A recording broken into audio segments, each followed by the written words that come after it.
Good morning, everybody. Good morning. Happy Tuesday. Welcome to your Hoop Spaces.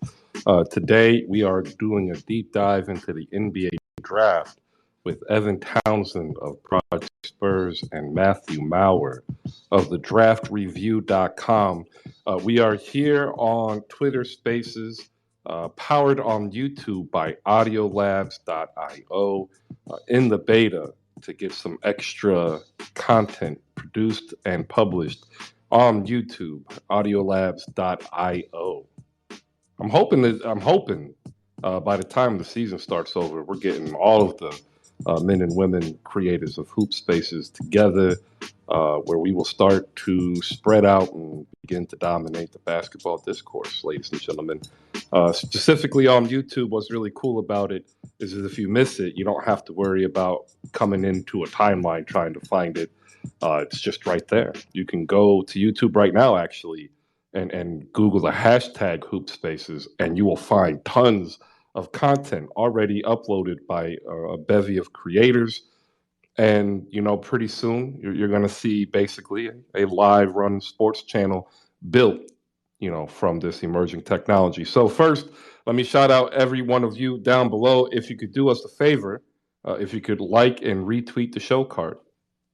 Generally speaking, we'll get anybody from 40 to 200 people, and we still get the same 12 to 20 liking and retweeting. So if you're in the space, and you could help us out, please. That's the only, currency that we can get. Also, if you have not yet, you need to add Project Spurs and the Draft Review. You can add .com to both of them, or you could Google it to your basketball Rolodex, because it's both of them give you great information. One, about the Spurs, and Evan here is also into the draft. The other is not just the draft, but draft by NBA teams, college, country, draft day trades, drafts by pick, your early interest list, historical drafts.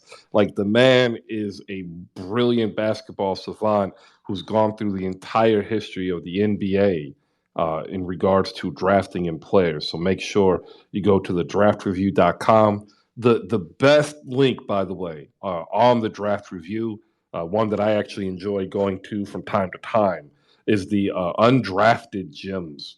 Like that's a great discussion piece, because there's a lot of players that have great careers outside of the NBA, internationally speaking, and then also those who, like Fred VanVleet, make it all the way to the top of their position, so to speak. So make sure you check out thedraftreview.com. Evan, you're up here already this morning. Good morning. How you doing? Hey man, good morning. Thanks for having me. Thanks for setting up this show. Super excited to be here and super excited to talk about the draft. Jake Fisher woke up and chose violence, and everyone is just overreacting already. And it's not even 9 o'clock where I'm at, so today should be a good show for sure. Oh yeah, let's dive into real quick what Mr. Fisher has done. Uh, I think he took a play out of the Kyrie Irving playbook and just decided to throw out something to get a reaction. Why don't you go ahead and recap that real quick? So as of late, Jake Fisher has been the one to start spreading rumors, whether if it's through I don't want to say a Zoom call conference meeting with prospects, or if he's taking a little, I don't want to say Instagram or social media posts too seriously and stretching that. And realistically, he's making his money. He's having a lot of clicks. He's having a lot of attention. And this is somebody that is replacing, I don't want to say Chad Ford, but the Woj and the Shams in terms of like spreading rumors that may or may not turn into fruition. We've seen that with last trade deadline, where both Woj and Shams were tweeting the exact opposite thing and no one knew what to buy. You know what I'm saying? Now Jake Fisher is the guy doing all the draft and all the trade rumors right before the season even ends. And people are overreacting like a lot. There was Keegan Murray talk, Spurs trading up to 4, which wouldn't make a lot of sense in my opinion. There's now New York Knicks talk of Jaden Ivey being a realistic thing. Yeah, so That one made me chuckle. it's real. It's very real. Jaden Ivey said it himself. There's a way to make that happen. Like, I don't know if he failed. No, listen, I don't know if he fumbled what he was trying to say, or if he failed of what his mentor told him to say. But like, that is like, you cannot say that as a process. Those words should not come out your mouth. So Yeah, no, I'm telling you, it's something. Um, I was offered a lead on a position to write rumors, right? And I couldn't do it. Like you're wrong more times than you're right, and you have to be able to be that type of person who don't mind just throwing stuff out there that's super wrong at times, and I can't do that. Also joining us as co-host Matthew Maurer of TheDraftReview.com. Good morning, Matt. How you doing? Hey, what's going on, fine people? Having a good one. Ready to talk some hoops with my favorite guy, Chris, and my new favorite guy, Evan. I mean, Evan's a brilliant mind. I love hearing how he says his breakdowns on players is always concise and intelligent, and I'm just ready for this brilliant space. All right, well, we're going to go real quick, set up the WNBA. We'll also come back later on to reset it. No games last night, 4 games tonight, 2 on NBA TV, 1 on CBS Sports, and 1 for some reason not televised at all. Dallas will go to Atlanta to face the Dream. That's right, the Wings behind Eric Kay will face Ryan Howard in Atlanta. 8-8, 7-8. That is 7 p.m. on NBA TV. The Vegas Aces, those Las Vegas Aces at 13-2. Host the Chicago Sky at 10-5, 10 p.m. CBS Sports Network. The Phoenix Mercury 6-10 host the Minnesota Lynx 3-13. And this is a game that Phoenix needs to win. If they lose this game, they really need to go ahead and talk about the future. 10 p.m. NBA TV. Mercury hosts the Lynx, and at 10:30, the Washington Mystics are in Los Angeles to face the Sparks.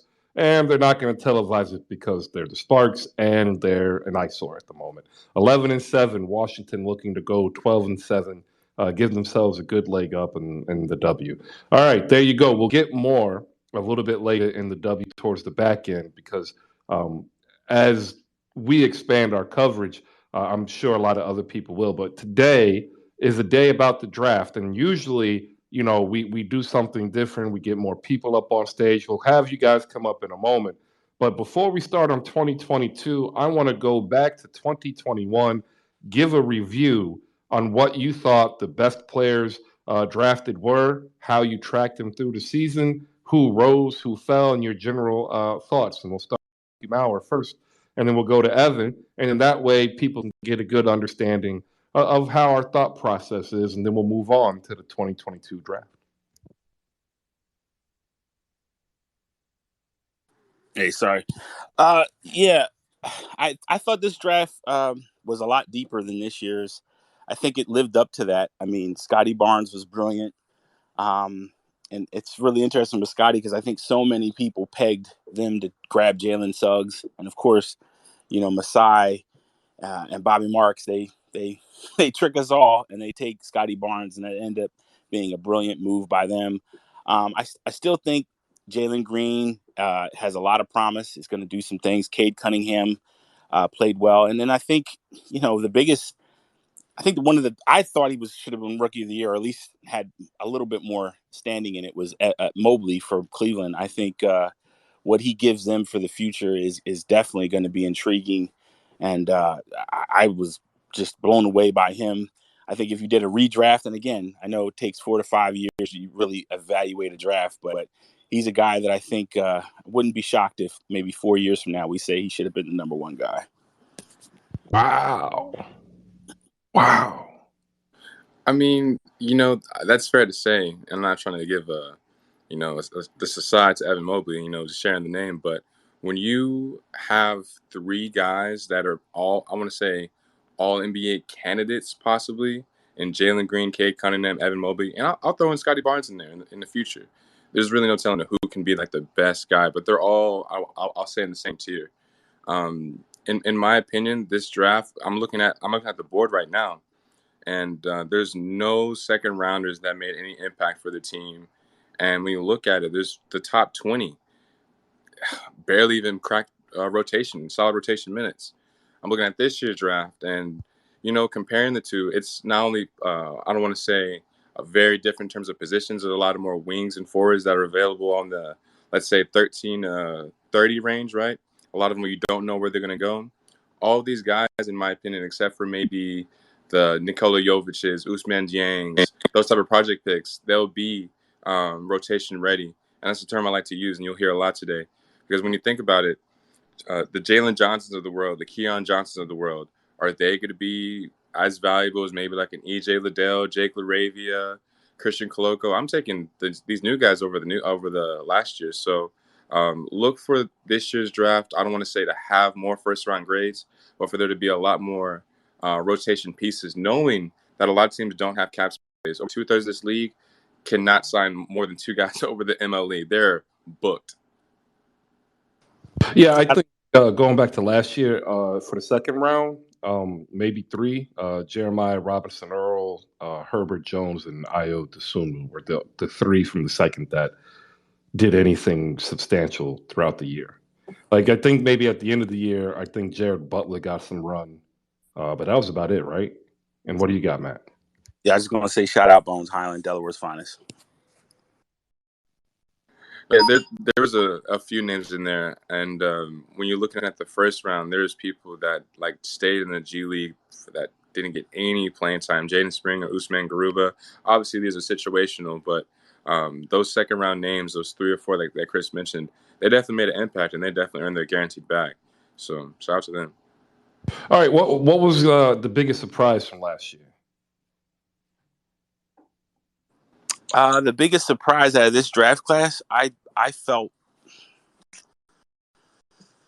I would say, I watching him at Alabama, I thought he could play a role in the NBA. I didn't have a first round grade on him, but when he went in the second round, I said, man, maybe that's the guy to keep an eye on. And I think he ended up getting, and I don't have the numbers in front of me, but I think he ended up getting substantial minutes. I want to say like 25 minutes a game. I was really surprised that he got that much minutes in the early rotation for a guy that was a second round pick. So I was really surprised by his performance. Evan, you got anybody that surprised you? Oh yeah, for sure. I've said this in plenty of spaces. Franz Wagner. Sorry, I make sure I got the pronunciation right.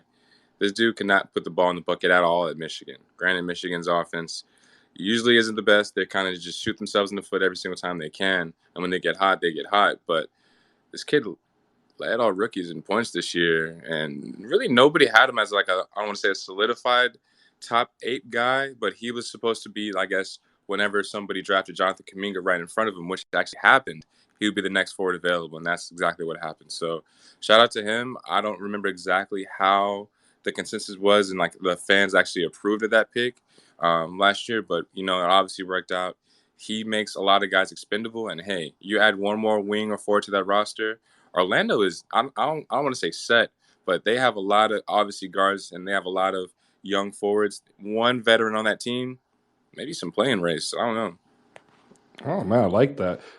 Herbert Jones towards the end of the season actually started getting a lot of run. He finished the season at 29.9 minutes per game, which was outstanding. If you're down below, we're going to add you guys up here momentarily. We're just going through some last year's stuff. I see Yasi in the building. We'll bring him up when he's able to come up. If you don't want to come up, but you want to be, within the conversation, if you look at the bottom right, there's a chat box. You can just hop in there. Dany D's already here. She's the rising star in this community. Shout out to Adam on Locked On Nets. He's here. Young Scotty's here. And if you look in the Jumbotron, 2 questions, one show card, 1 question. Give us your biggest surprise from last year's draft. We can go ahead and get there. We'll get to news and notes from around the league a little bit later because Kyrie Irving yesterday in one tweet sent multiple teams in a tailspin. Like the fan bases were just unhinged. And I don't really want a complete repeat from yesterday. Like that happened all day. We're here to talk about the draft with 2 of the best people here on Spaces who come up and do such things. Matthew Maurer of the Draft Review, Evan Townsend of Project Spurs. Let's get into this year. I just want to say this year in college basketball, I thought was going to be a down year, and I was kind of wrong in terms of entertainment aspect. There were several games that I watched, multiple times, and there are a couple of players outside of Paolo and Chet that, got a lot of publicity that kind of died off. So let's go ahead and give everybody like a general overview of what you two saw this year in college and how you started highlighting some of these better players that started sneaking up the draft board. And then we'll get into the meat and potatoes. And if you're on your computer, go over to the DraftReview.com so you can actually watch and interact live with his draft board and his mock draft here. And then I also have Evan Townsend's. He sent it to me. Evan, you're getting ready to post yours. Tell them where they can find it once it's up. So it's really just a consensus board. I'm waiting on the graphic to be made. We were talking about in the DMs. I forgot how to make a last minute change because I haven't updated in about a week. But that should be posted hopefully before the draft. I'll be damned if it doesn't. So we'll see what we can do. I'm just waiting on my guy Joe. And yeah, literally, there's a lot of I don't want to say surprises, but a lot of I want to say interesting conversations people are going to have. So we'll see how that goes. All right. Let's get the first 14. That's the lotto in order: Orlando, Oklahoma City, Houston, Sacramento, Detroit, Indiana, Portland, New Orleans, San Antonio, Washington, New York, Oklahoma City at 12 again, Charlotte, and Cleveland. Your picks 1 through 14. We'll go and we'll start opening here with Matthew Maurer of the Draft Review. Look back over the college season, highlight some of these top players. Tell us how you started to arrange your mock draft, and then we'll get an answer from Evan, and then we'll just let you two go at it. Because I'm telling you, this Jabari Smith and Paolo Banchero, I've got a couple of questions I want to ask about both of these players, and I can't wait to get to it. Thanks, everybody. Good morning. Hey, yeah. Well, let's first talk about the biggest surprise was that Imani Bates didn't do what I think a lot of people thought he was going to do in college this year. I think most people had Imani Bates in a top 5 capacity on most mocks. That did not. AD. Yeah, it did not happen. So let's talk about that first. That was probably the biggest surprise. And then, you started to hear rumblings about Jabari being a dark horse for one of the better friends in the class. I think most people had the consensus that it was Chet, Paolo, and then Jaden Hardy of the G League. That was kind of the consensus if you went around during that time and said, like, who you guys have as top 3 guys. Most people named those guys. Where I have it is I'm shocked. This is the first time since 2013 that the number 1 pick hasn't really been announced by now. I mean, you have to go back to Cleveland with Anthony Bennett, and I hope that's obvious. But this is the first time in a long time that a team hasn't just said, like, by this, hey, we're going to take this guy. So I don't think that they're sold on Jabari. I don't think they're sold on Chet. I don't think they're sold on anybody right now. And I think this is going to be something that as the clock ticks, they're finally going to say, look, this is the guy we're going to go with, and we're just going to have to just own it. I don't think they're comfortable right now. I don't think this is a draft where, like, I mean, all these guys have wrinkles, right? I mean, none of these guys are what you would call pro, locked in guy. Like, we could talk about Jabari and some of his shooting streakiness that he goes through. He could stand to create off the dribble a little bit better. Paolo, I mean, he has a tendency to wane in games. He would look locked in during the NCAA tournament, but for the most part of the year, he seemed to coast. So you have that issue. Chet, Chet was a little bit harder for me to gauge because I didn't see the Chet that I saw when he was playing in AAU. Gonzaga did not do him any favors with the way they set up that offense. They kind of let Drew Timme become focal point of that offense. And Chet, unfortunately, was often left outside on the perimeter to let Drew Timme work inside. So, and then Jaden Ivey, who I've seen some people list as a point guard. I don't see that. He hasn't shown that, at least to me, at Purdue. I think of him more as a 2 guard. And really, Keegan Murray exploded this year as well. The big fight with him seems to be, is he a small forward? Is he a power forward? At this point, he's a forward, and he knows how to fill it up. He's got a beautiful stroke. He's a guy that I think is going to be a top 5 pick in this draft after the big 4 are gone. And then I'll let you, Evan, go with your next 5. Well, if we're talking top 5, I mean, Obviously Orlando, we've seen the I don't want to say the rumors, but just the connects. The players have made it themselves. The players are all in on locking in on trying to make it obvious what teams they want to play for. Just not just commenting on all these guys' stuff, but how they react to certain questions when they're asked in media days. So, I'll say Jabari. I wouldn't say is the lock at number one, but there could be maybe some swaps, maybe with teams with a lot of picks to leverage some guys out of town. Maybe some. I don't want to say that many picks of a Chris Webber and Penny Hardaway type of swap back in the day, but like you will see maybe Paolo selecting number one, but he goes to the Rockets and then just get John Wall off or maybe Jonathan Isaac off, vice versa. So, but ideally, I do think Jabari's going to land in Orlando. He made that clear he wants to be there. It's not official, but he's going to be an Adidas kid. Adidas, Jalen Suggs, Dwight Howard. There's a lot of incentives behind that. If you know, you know. So it's just like, I don't want to say it's a lock, but look for that to happen. Chet and OKC, I'll tell more about what these guys offer in a bit, but I'm just going through the order of what's going to happen. Chet and OKC, I don't want to say it's a lock, but him, Giddey, Shea, you don't have to add another wing just quite yet. They're going to tank one more year for Victor Wembanyama, whose agent actually has old OKC ties. And, man, you just have a lengthy demigod, anyone can do anything, versatile lineup. That team's going to be scary for the future, literally. Houston and Banchero make the most sense in terms of a fit. Banchero's more of a wing, if that makes sense. He doesn't really have a forward body, even though he's taller and stronger and, doesn't really have a defined upper body and chest. That's why he's not more of a power forward. Imagine him being the best of Blake Griffin without the athleticism in like Detroit a couple years ago when he was hurt. So that's basically what you're going to get. A lot of side steps, a lot of sub-creation, a lot of zip passes. And Houston with that and Sengun and Green, that'll be fun. Jaden Ivey's not going to be a King. He wanted to make that clear. He said a bunch of negative stuff about the Kings. I'm not going to get into it. He wants to be a Detroit Piston or Indiana Pacer, has ties to both of those areas with his family, with his mom in the Shock, and his dad used to be a Detroit Lion, and yeah, all that kind of stuff. So look for four, honestly, to maybe be a trade, or there's going to go all out in Keegan Murray. Keegan Murray was at dinner with Bone, De'Aaron. He's actually more wing as well. Those 6'9", 6'10", not necessarily combo forwards, but isolation forwards don't grow on trees. Keegan Murray isn't necessarily an isolation forward. He's more just like a transition forward that is like I can put the ball on the floor. He's ambidextrous. But let me tell you right now, he's going to be very limited in the NBA. He's going to have a lot of just trouble getting to a spot. I want you guys to remember rookie year Tobias Harris. He took 3 or 4 years for him to get going because he had to establish a bag, had to, I don't say retool his game, but get that handle straight, have everything in line for him to get to a spot in terms of mid-range or three-point without having to be stopped when he got cut off by somebody, and that's Keegan Murray because he can't get to the lane.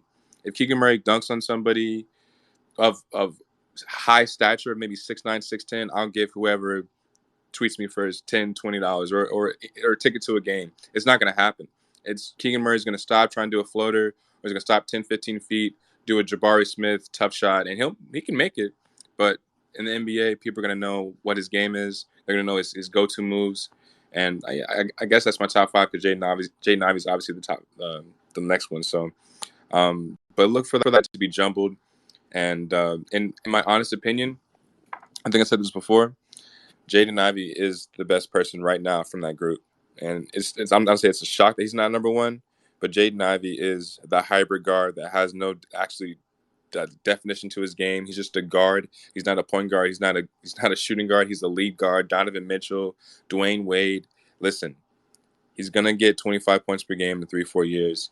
He's going to be a most improved player, MVP type of race in a few years because he has crazy outbursts. He has quick.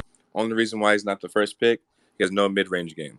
He has really no solidified defense. And, people are going to really, really, really kick themselves in the foot, 3-4 years from now? So, yeah. That's some high praise for Jaden Ivey. I am not going to lie. I am actually a big Keegan Murray fan in this aspect. He is somebody who is going to have this position for his entire career. Like, when we look at all of these players, we still have to wait for the physical development and game development. And Keegan Murray's already probably, think, the high end, Rudy Gay type. Low end would be, a 6'8" combo forward. My question with that, when you say that Jaden Ivey is arguably the best out this group, is this now starting to be a consensus? Because for most of the year, the argument was between Paolo Banchero and Chet Holmgren. Jabari Smith started creeping up. Everybody's alluded to some of the games of these three bigs. Why is it now, all of a sudden, with 2 days, and really it's been the last 15, is Jaden Ivey starting to get this buzz where he should be the number 1 or number 2 pick just based on his talent? We'll go to Matt first and then Evan. Yeah, I think Jaden, I think it's the film. I mean, the film of Jaden is impressive. I mean, there's no way to slice it. If Jaden Ivey is 6'6", we're not having this discussion. I don't really think. I think we're going to sit there and we're going to say, yeah, he'd probably be number 1 with a bullet. And it's.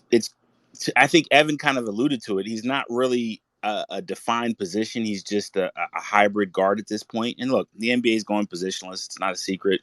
But I do think that size at the end of the day is the reason why Chet is so intriguing to so many people. And again, the consensus around a lot of people is that Chet did not show his strengths in college, and that was either designed by the coaching staff.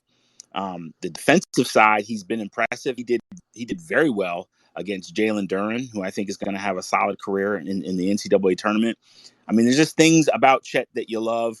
Paolo, like I said, they all have wrinkles, but I do think Ivy he's just a very dynamic player, and that usually does pretty well in the NBA. There are exceptions, of course, to the rule, but his prototype seems to do well. All right, Evan. Anything else you want to add in here? Yeah, so all I have to say is that Jaden Ivey, if you put him next to a Shea, you put him next to a Cade Cunningham, or even have a solid role man as a center, you will thrive. That's the only requirement. Like, it's that easy. It's that simple. You have another guard that can take someone off the dribble or get to the paint, get 2 feet in the paint, kick out to him, right? Jaden Ivey does the same thing. There's no way you're stopping both. And these kids are young. These kids are in their 20s, literally. Like, you have someone getting fouled, you have an easy dump down for a dunk, or you have either a mid-range jumper or a floater, either one every single time.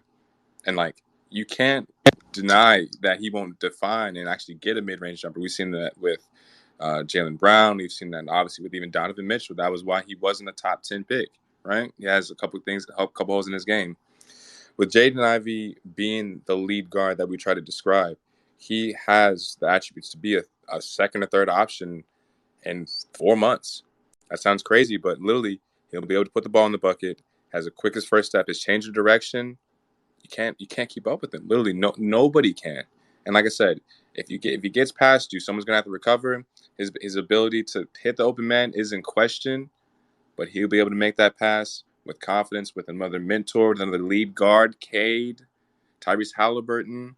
Come on now, like he's a definite lock for a top 3 player in this draft, no matter what. I'll say that with confidence, recorded space, no matter what. All right, the last one before we move on, I got a question about Paolo Banchero. I see him as a tweener, and tweeners have a history in the league of not really being as great as they're built out to be. I've seen people say that he's eventually going to have to play center, or he's going to be more in the Blake Griffin mode, as you said, but not as athletic. I've seen people say that he's going to be eaten up like leftover meatloaf on defense. What is it with Paolo Banchero? Why wasn't he able to coalesce everybody around who arguably everybody agreed was the most physically dominating college player last year? I mean, I think that's one of his wrinkles, honestly. I mean, defense, he really was substandard in that. And often, I think, to your point, maybe he took for granted that Mark Williams was back there. I don't know. He just did not seem ever interested in playing defense. He looked bored at times, which you do worry about, like if that's a larger issue. But yeah, I think Paolo is that's part of the issue with him. I mean, if I told you a guy 6'10", 250 can shoot the three, very mobile, you would say that's money. But that's the problem. There's the other parts of the game that do lead you to worry. Evan, you want to add anything? Yeah. At this moment, there's the conversation was what top five talk again, right? Yeah, we're finishing off top five. Yeah. We'll go next. Yeah. So there's tiers. There's the top four, and Jabari, Chet, Paolo, and Jaden, and then Keegan Murray's by himself. But the one thing that Paolo Banchero didn't do to separate himself from that group was be the true number one option for Duke.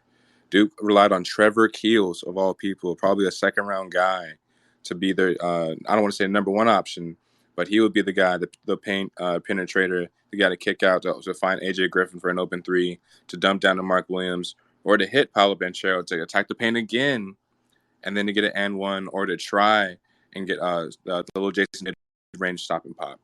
It's there. He's more of a wing, like I said. I want you guys to remember he's not really that athletic.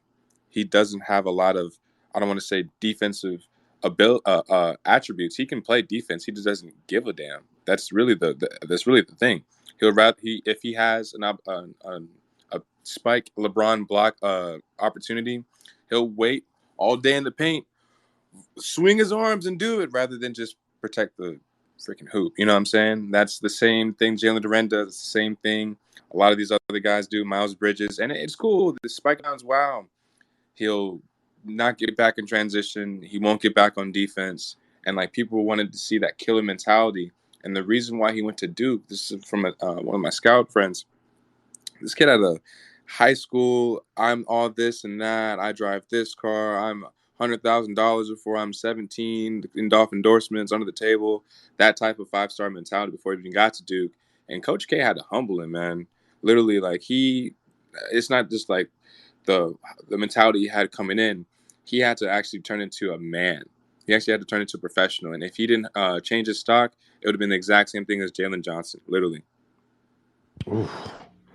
A lot of people had high hopes for Jalen Johnson last year as a surprise pick for the Atlanta Hawks. I think he can come in and get some minutes this year. Want to give a shout out down below to some people in the building. K.Lou covering the W at 9450 women's basketball. Maliika Walker of the Rewind. Saint from Nets Kingdom and Nets Kingdom AJ, ladies and gentlemen, they are in the building. You check them out on YouTube and on Twitter Spaces as Kyrie Irving has just caused a tizzy over there in Brooklyn. We also have TJ Grindhouse Grizzlies, Papi Chulo, a.k.a. 1/3 of 77 Spaces, Reese Rebels in the building, and our friend, the Pickup Card Game that you can check out, ladies and gentlemen, at slamgoods.com. We want to give him a huge thank you for powering us through the NBA Finals as our sponsor. Circles was up here. He'll back and he'll come up. Trust me, he does not like this Paolo Banchero quote slander unquote. And my comment to anybody who thinks this is slander: stop using the word slander incorrectly. It's not slander if it's true. All right, we're about 25 minutes away to bringing up people, and we'll get in your first round of questions. But we're going to close out the top 15, where we'll do the next 5, 6 through 10. And this I dubbed the wing zone. Okay. Matthew Maurer has a center power forward combo at 10, and that's Jalen Duren. We'll get to that. Evan Townsend has another 5. I have nothing but wings until 15, because this seems to be the draft of second tier wings, as what Evan said. We've got Indiana, Portland, New Orleans, San Antonio, Washington up next. And a very amount of mock drafts all have the following names in some order: Benedict Mathurin, Dyson Daniel, Shaden Sharp, AJ Griffin, Jalen Duren, and Jeremy Sochan. So we're going to go there. We'll start with Evan this time. 6 through 10, what are we looking at? Is this where we're starting to see some movement? Because that New York to 4 that's a crazy pipe dream. better chance at Atlanta going to 4. But I'm telling y'all, Sacramento does not want to give the 4 pick up. So 6 through 10, what are we looking at, Evan? Yeah, so this is exactly what you were saying is where things start shaking up, man. A trade is going to happen here if it didn't happen before, without a doubt. So Indiana was actually offering pick 6 and Miles Turner for DeAndre Ayton, and that actually may turn into fruition. I'll get into that later, but if they don't have a Keegan Murray or Jaden Ivey fall, why would you bring in AJ Griffin? Kid can't play defense. Yeah, he can shoot, but that's just a risk. And at number 6, that just screams bust to me. And Jalen Duren doesn't make sense. You have Miles Turner for now. You don't necessarily want to tempt. You want to add more pieces to this team that already has a bunch of young pieces that are solid, realistically. So I don't really have a name that fits there. I'm just gonna slide. I'm gonna slide in AJ Griffin's name there just to move on. But just know that's a bust, and they really, really want Keegan Murray. Like Indiana's gonna have to trade up to get Keegan Murray for sure. The Sacramento's threatening that, and that's gonna be a reality. Portland, I'll say that they're gonna take Jalen Duren here. Jalen Duren makes a lot of sense in terms of a guaranteed contract for a center that isn't gonna. I don't want to say piss Dame off, but there's no other centers that they should be paying $15-16 million for in free agency, or even be the $10-11 million for like Isaiah Hardenstein, MLE type of guys, right? He's above an MLE guy, but like if they were to settle for a Chris Boucher, who's not even a center as a starting center, Dame would be traded sooner than rather than later. So they have to get Jalen Duren. There's really no other pick that makes sense there. Shadon Sharp, I know. Dyson Daniels, you already have a point guard. Dyson Daniels is actually like a wing or a ball-moving wing, not really a point guard. Imagine him being a Josh Giddey, Lonzo Ball on offense, but more of like a Matisse Thybulle on defense. That's exactly what you're getting. And I definitely feel like that's not getting past Portland at 8. Not Portland, I said New Orleans. New Orleans at 8 is literally, I want you to imagine this. Dyson Daniels is a pass-first point guard. He has all the fancy alley-oops, the no-look dimes, the cross-court passes, the flick of the wrist, touchdown passes from Jokic, Lonzo Ball, one-handed, two-handed, whatever. It'll get there and hit you right in the chest. You have the funnest team to play with, and they're all super young, man. CJ, let me get 2 or 3 threes before the first half. Get hot, big fella. Brandon Ingram, same thing. Hey, Zion, welcome back. Lob threat off the glass. Same thing with Jackson Hayes, Jonas Valanciunas, pick and pops. Goodness gracious. Like, that is not only in my division, but that's going to have a Memphis Grizzlies type of run if they stay healthy and if all is well. Because, hey, they got Herbert Jones still off the bench. They got Ozzy Alvarado still off the bench. They got Troy Murphy. And then they still got some picks. They still have some cap space. New Orleans is like I don't want to say the least, like nobody really, when I say nobody wants to go there, it's in the same tier as in San Antonio. Like New Orleans is an attractive city or team to play with. Watch them get one more star and watch them be the most untouchable team. Literally, that can happen and that can shock the whole rest of the NBA. So sorry for that long tangent, but at 9, if you are the Spurs, if Dyson Daniels is there, you have to take him. If Keegan Murray is there, they're trying to trade up. Apparently, that's what Jake Fisher said. You're going to try and do that, maybe without giving a piece of the young core. I doubt you can. In my opinion, I've said this many times in many mock drafts, I'm taking Jeremy Sohan. It makes sense in terms of not just the fit, but in terms of the BPA and what the team needs now. Jeremy Sohan will need, I don't want to say time in Austin, but he will need time to get into his role of a 10 to 15 minute guy, then 20 minutes, and then possibly a start at the 4. He's the only old school style 4 that has potential to be, I want to say, a 3-level scorer, but can be the initiator of an offense. When I say a 3-level scorer as a forward, that's really just a play finisher and being able to dime the right guy.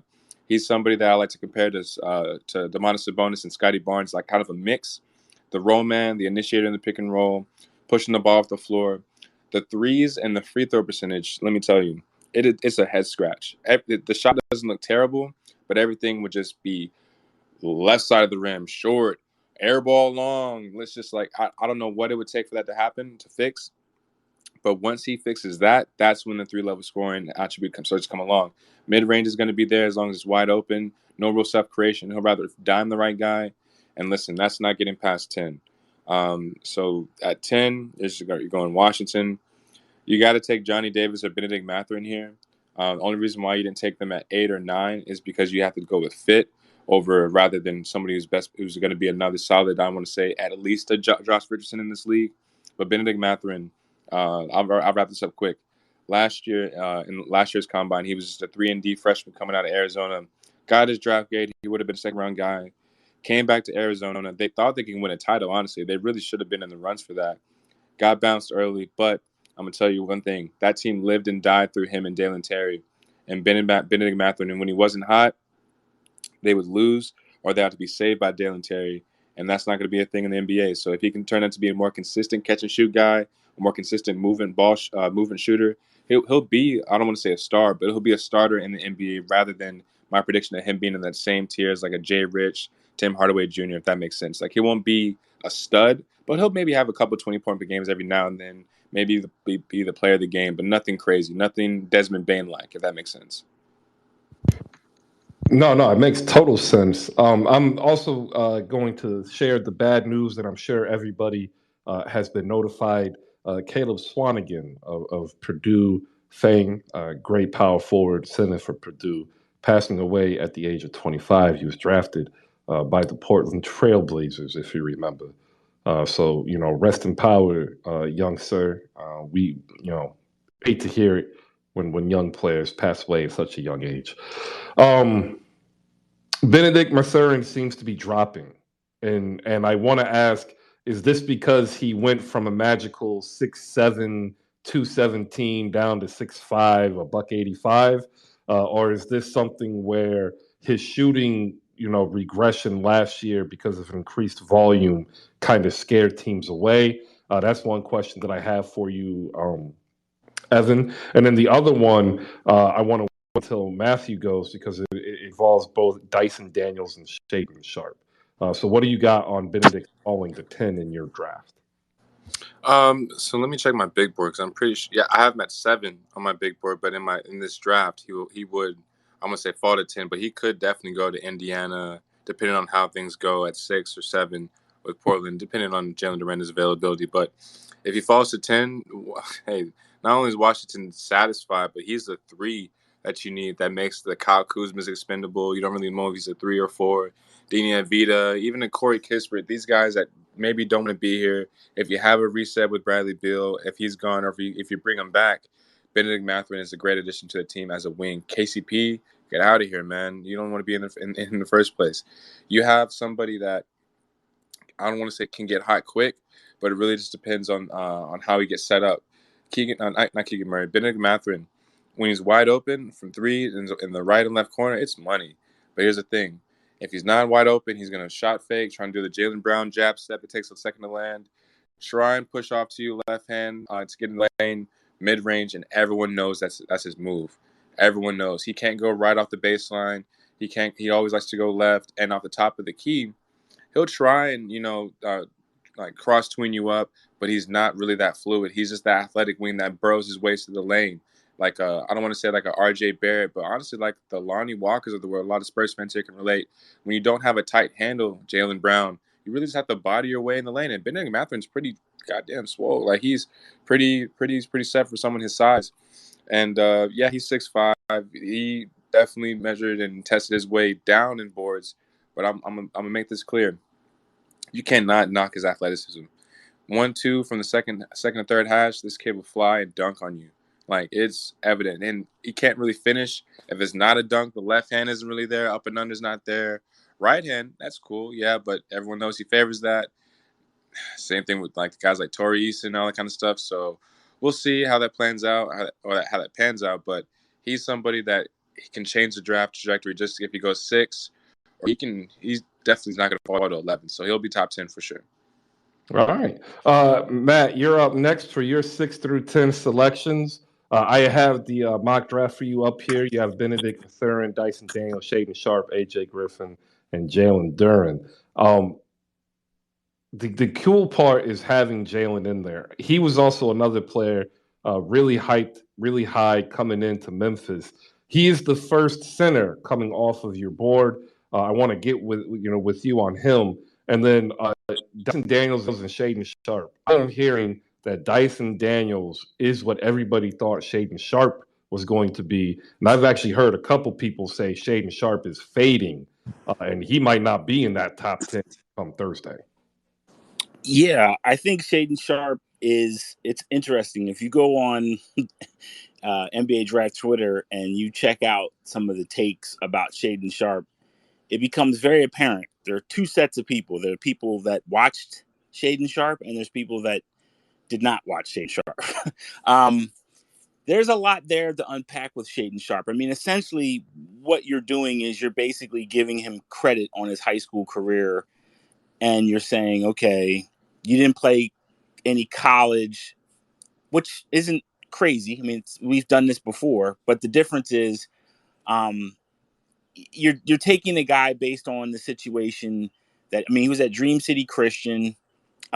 He was kind of a late riser, if you will. I mean, he didn't really start taking off into the national scene until his, sophomore AAU season. And that's when he started to take off. So if you didn't watch a lot of the AAU games, you really didn't have a good feel for Shaden Sharp, because, he reclassified and then went to Kentucky. So there's things he needs to work on. I mean, like, for example, I never hear anybody talk about it, but if you watch him, he doesn't get full separation from guys. His bag is not that great off the dribble. He's athletic. He can finish in traffic. He shoots great. He has a lot of the physical tools that you love to see, but he has some like minor details, little mechanics he's got to work on.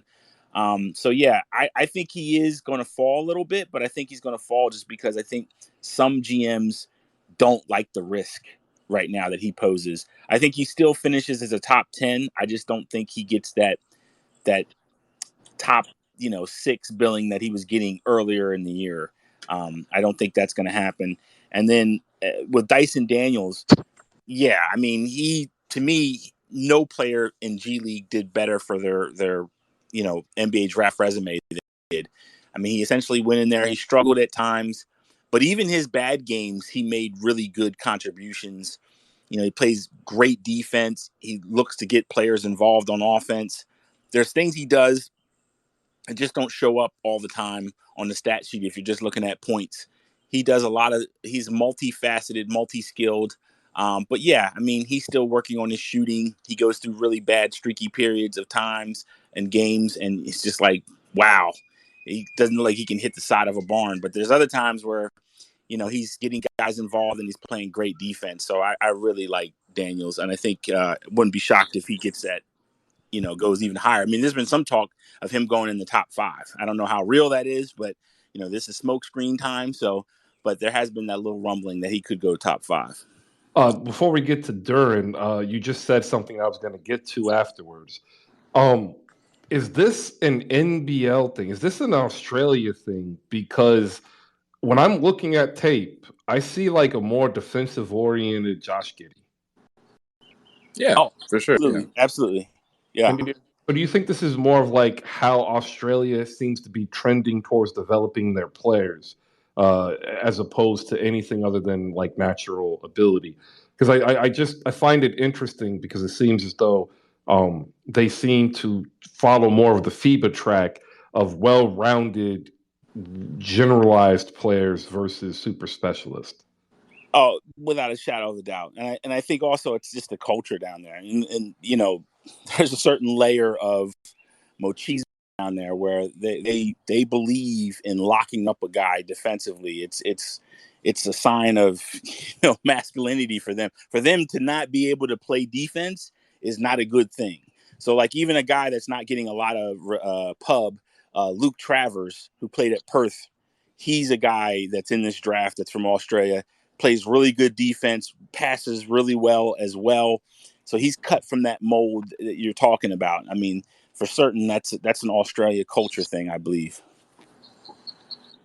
You want to add anything? I have one quick thing about Shaden Sharp. He is like the top 3 in terms of, or top 4 in terms of trying to lock himself onto a few teams.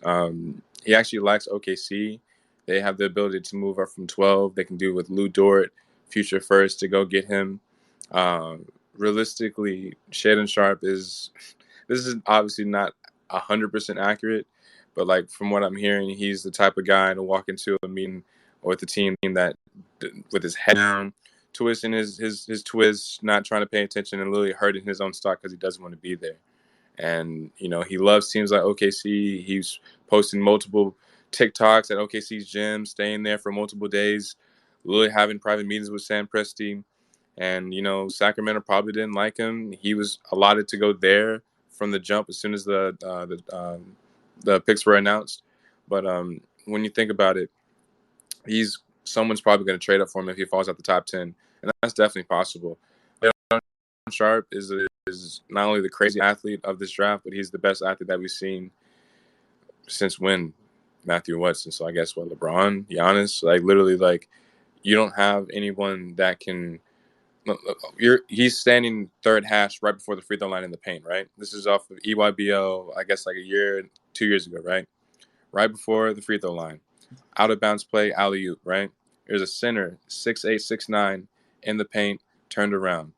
Off of a 1-2 step, not even really a half of an arm swing. This dude's pelvis was on this dude's neck. He missed the alley-oop, but the ball was damn near at the top of the basket. No, the top of the whole basket, like the backboard. And he fingertipped it, almost dunked it. No one can do that. That's 49 inches in the air. That's incredible.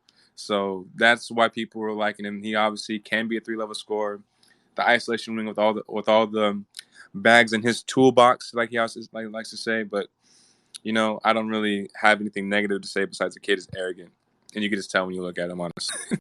Back to you, Matt. Jalen Duren is the first center off the board. Ladies and gentlemen, I don't know if you remember the hype train behind this Memphis Tigers recruiting class. He is interesting because to me, he's kind of a throwback. What do you have on him, Matt? I have a lot on him. He's another Delaware kid. Saw him as an 8th grader. Obviously, know some people next to him. Again, he's always been a lunch pail type of guy. He shooting is like an area that he needs to work on. I think decision making as well. He doesn't always make great decisions on the court.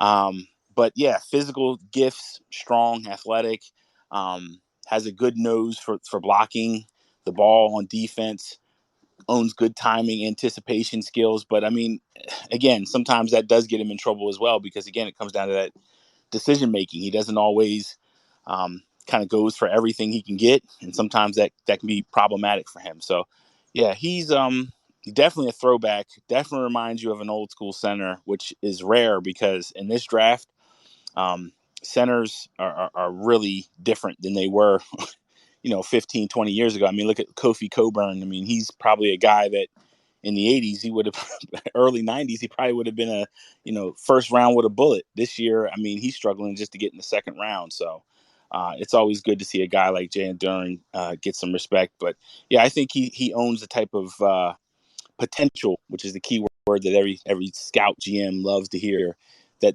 he could work on his shooting and get better. He does have a decent touch. He just has not showed it a lot. So what made you choose him to be the first center off the board as opposed to Mark Williams, who a lot of people have at the first center off the board? Full disclosure, I just think Mark Williams selected the wrong school, but that's just me. I think Duren has a better ability to switch on defense. I think he's a little bit more versatile on the defensive side. I think, to your point, Mark Williams is definitely more dominant in terms of blocking shots and help defense. But I do think that Duren is able to do a little bit more of the modern center demands, which is switching and being more around the court, covers a lot more area than, say, Mark Williams will. But at the end of the day, I mean, Mark Williams, I don't argue with anybody that thinks Mark Williams is the best center. I mean, to me, it's very close. All right. We have just 4 more picks for the lottery, and then we're going to bring people up to let them get their questions in, and then we'll go into the back half of the first round. So if you want to come on up, ladies and gentlemen, now's the time to go ahead and start raising your hands. We'll be taking questions on everything we've talked about so far. I want to welcome everybody who's joined us recently. Thank you for coming in. If you look up top, at the very, very top, there's this line of tweets. The very first one, that's the show card. We just ask that you like and retweet that. All these other tweets, you can go ahead and participate because most of them are polls. Ladies and gentlemen, we're joined by Matthew Maurer of TheDraftReview.com and Evan Townsend of Project Spurs going over this year's draft. We've worked our way up all the way to pick 10. Closing out the lottery, there's only 4 more selections, 11 through 14. The New York Knicks are on the clock at 11, and they are linked to a series of insane trades. But more importantly, they are also linked at needing a point guard. Yet there are no bona fide point guard selections in this draft not named Ty Washington. So why is he not getting selected at New York? That's my question. Also, the 5 names that are generally in this grouping, Jeremy Schoen, Johnny Davis, Mark Williams, Malachi Branham, and Ousmane Dieng. So we'll get into that. Matt, your thoughts, man. Ty Washington is there. I don't even think it's an argument because Jaden Ivey is not a point guard. He's the only bona fide first round point guard talent. Why is New York, not picking him by like literally everybody's draft board? I just think the footage on Ty was a little bit wanting of something more. I mean, he didn't have the season that he was projected to have. Some of that was injury. I think he projects better at the pro level than he does even at the college level. I think he'll fall a little bit. I think he'll go probably in the late teens, early 20s. I just think if you would have had this discussion probably in March, he'd probably be a little bit higher on people's boards. But as other people have come on board and other guys have moved up, I mean, Ousmane is one of those guys who's just catapulted. I think he's been knocked down a little bit, but I don't think that's. I think if you're the New York Knicks, I think you're just looking for BPA, best player available, and I'm not sure that Ty at that spot is the best player available. Evan, you got anything you want to add on here? Yeah, with Ty, he kind of falls into that tier of Emmanuel Quickly, a combo guard that can play point guard. Obviously, he broke John Wall's record, 17 assists. He is a great playmaker. He needs a pick and roll. He needs a solid center. He needs a roll man to kick out to. He needed Oscar to bail him out. He really was asked to play point guard. I forgot what the other one's name was on his team, and he definitely is not an NBA talent or NCAA talent at that.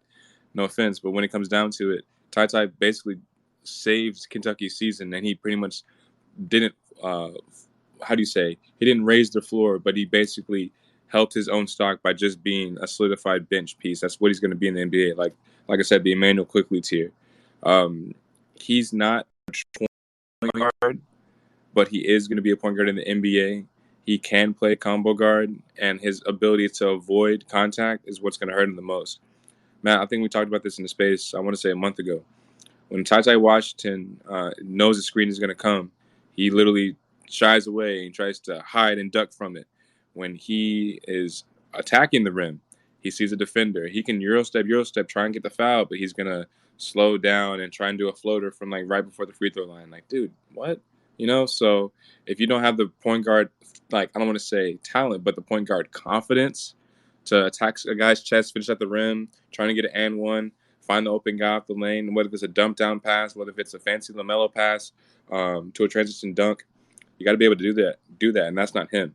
I think the Knicks are going to be able to try and get, not I want to say like a Malcolm Brogdon, but maybe steal Cole Anthony, maybe steal a young point guard from another team that may be, I don't want to say underused, but somebody that would want to be there just because their point guards that they have now, they're rookies, they're second year, third year players.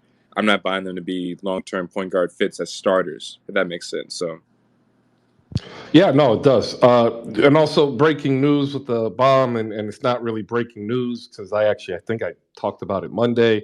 Mike D'Antoni back in Charlotte to talk to Michael Jordan about being the coach of the Hornets. I put a tweet out there. Somebody that I follow in Hornets Twitter said that they spotted D'Antoni at the airport, and of course, like nobody believed him because he's a nobody on Twitter. But hey, You can be right. So never stop believing. Well, all right, real quick, last question. And it is about those Charlotte Hornets. They sit in purgatory. If you look up the word basketball purgatory, Charlotte Hornet picture is just there.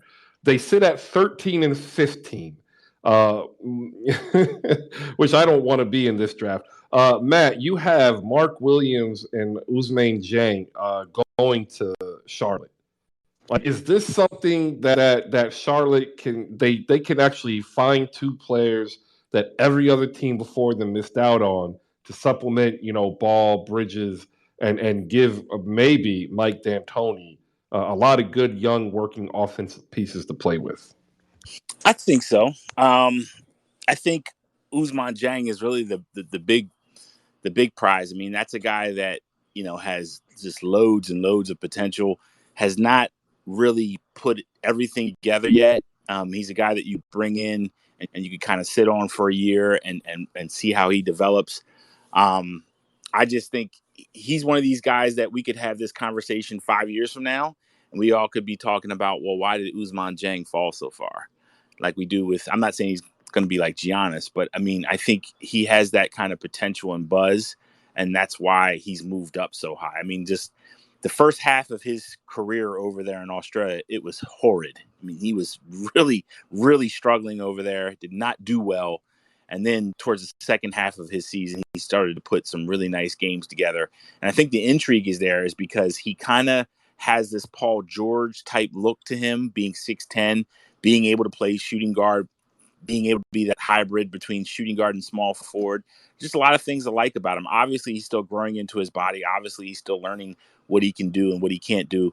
But there's a lot to like about Ousmane Dieng. And obviously, we talked about Mark Williams in here. We know what kind of defense he can provide Charlotte. So I think those are two really good picks for them. And if they can get those guys, I think Charlotte's in a good position there. All right, Evan, you want to add anything? Yeah, Charlotte is going to have to make some moves quick, and that includes stuff that isn't going to appease to LaMelo Ball, because Miles Bridges, if he's going to make $24-25 million next year, you're looking at a team that's going to be subpar for the next decade. No, seriously, I'm being 1,000% serious. Gordon Hayward or Kelly Oubre aren't going to be there if he's not there. Mason Plumlee's not a starting center. Yeah, they can get a center in this draft, but they're going to have to trade up for him. And if Mark Williams isn't there, you're screwed. Everyone on that team is either in jail or rapper or just immature. Literally, I don't get one thing. If you're Michael Jordan and you can see literally hey, I'm losing control of this team. I don't have a coach. I don't have this. I don't have that. I don't have anything going for myself. Why don't you just ask for help? And he did with Kupchak, but it's literally kind of too late, and he's not doing anything either. So it's just man, I don't know. You don't have to sell the team at this point, but you're gonna have to have a rebrand and then some, and then just tank again, because LaMelo Ball's gonna want out in a few years. That guy's getting paid to live the life, do what he wants at all costs, and not get any type of retaliation. Can drive through red lights. I know y'all seen that. He almost died 3-4 times in the season, driving reckless. Can hang out in Michael Jordan's penthouse. We're gonna see what happens with that team. Hopefully they don't draft 4 rookies and don't play them like last year. So yeah, we'll see what happens. All right. I want to go ahead and thank everybody for popping in here. I'm going to play some music to allow them to get some water and get a quick break. They've gone an hour at it, basically straight. So hats off to Evan Townsend of Project Spurs and Matthew Maurer of the Draft Review. We'll be back in a couple minutes, ladies and gentlemen, to start taking your questions about the NBA draft and the lotto. Enjoy the tunes until then. A Mike D'Antoni poll about to be populated up there. Thank you, everybody. Good morning.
All right, welcome everybody. Welcome as the music plays. If you want to come on up, now's the time. Raise your hands. I want to give some shout outs down below. The pickup card game is in the building. Check them out at slamgoods.com. And if you remember, if you're of a certain age, you read Slam magazine. You at least saw it. You read it in the grocery store because you wasn't spending $2.95 on it. They created a marketplace, and the marketplace sells goods created by independent people who love the game of basketball and who've created products, that are accessories. The pickup card game is $25. It's dope. It really is. It's a 40 plus card deck, men, women, kids, disabled, black, white, various religions. It's all inclusive. And it's created to help share the passion of basketball, from a father to a son, a mother to a daughter, a father to a daughter, or a mother to a son and a mother to a daughter. And like the coolest thing is, we were playing it the other day, and I said this, but I forgot to tell everybody, like, we were playing it while we had the WNBA on, ladies and gentlemen. So, like, imagine if you're already watching the game, why not just spend 25 minutes of that game playing pickup while it's that easy. All right, we have a couple speakers who have joined us. If you want to come on up and actually have a chance to get your question heard, raise those hands. And another big shout out down below to a couple of people who don't normally hear it. So let's just go ahead and say what's up to Jagawaki. You've come in so many times, chilling here with us Monday through Friday at 10 a.m. I just want to say thank you. Like, we notice and we appreciate you. All right, back to this basketball talk, ladies and gentlemen. Going in on the NBA draft here on Hoop Spaces. If you just joined us and you want to recap the first hour, don't worry, you can. You can either find the replay on the timeline, or you can go to youtube.com, because we will be there, powered by audiolabs.io on YouTube.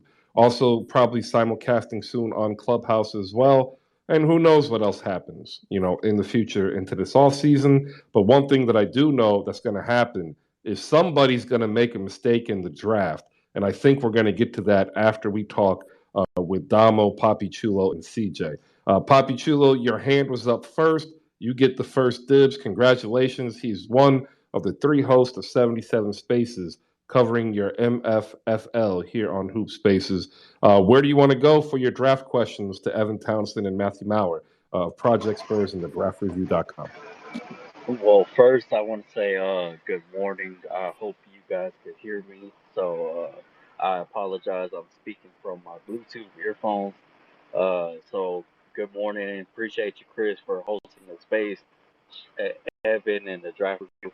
I have 2 questions. Uh, One about Ron Harper Jr. Where do y'all see him going? And the second one is, since the Mavs don't have a draft pick in this draft, there's a lot of wings in this draft, and there's a lot of big men.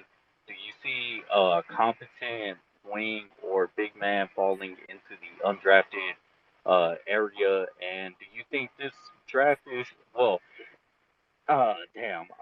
It's really 3 questions. Do you think this draft is full of wings and centers?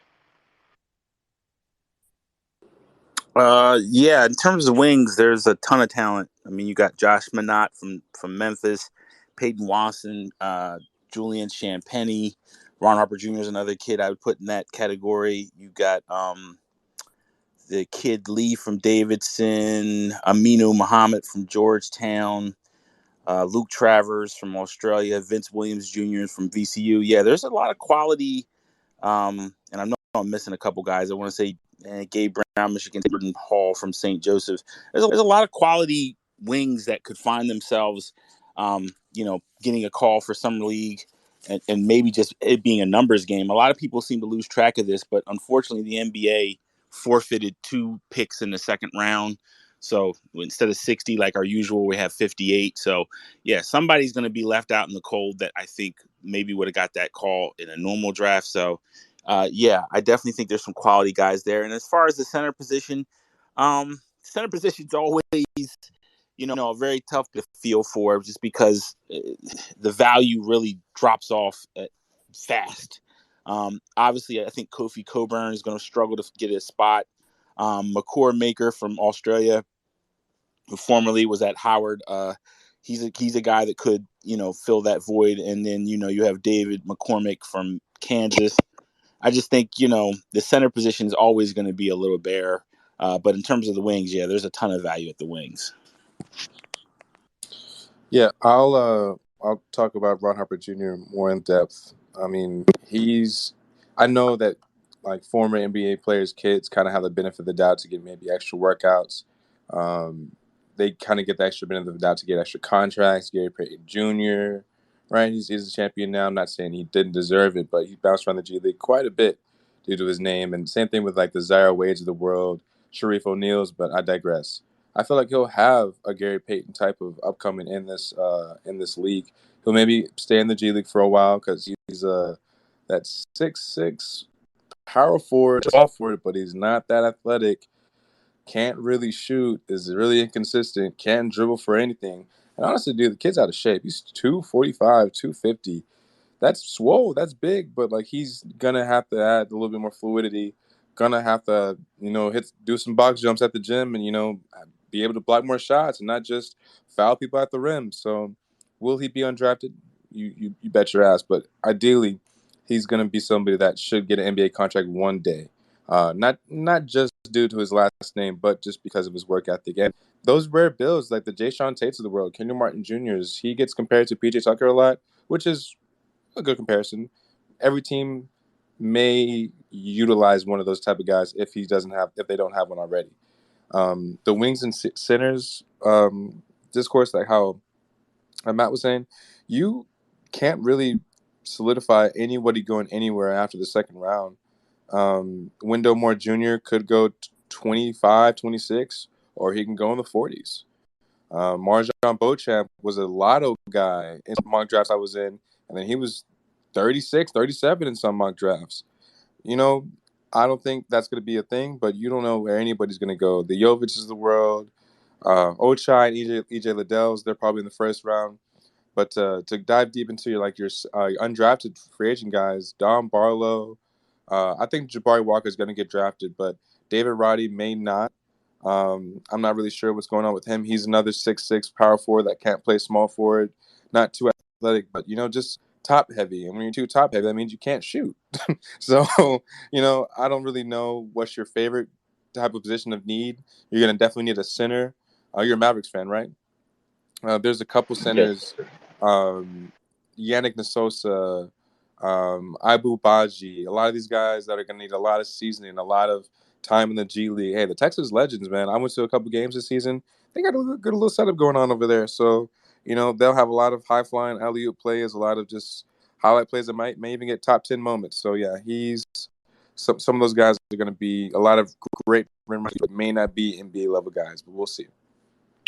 All right, I want to get CJ, the unathletic, up here to give his question. We also have Domo, JFK coming aboard. If you're down below and you want to come on up and ask your question, just raise your hand. If you can't, no problem. If you look down at the bottom right, there's a chat box. Just tap in there what your question is, and we'll try to get it up here so that everybody would be able to answer it. And also, there are tons and tons of content, again, at TheDraftReview.com. Check it out. Not just the mock draft. You can look at the archives and you can make fun of how wrong he was, but then also give flowers to how right he was and compare him to the others who he's been better at.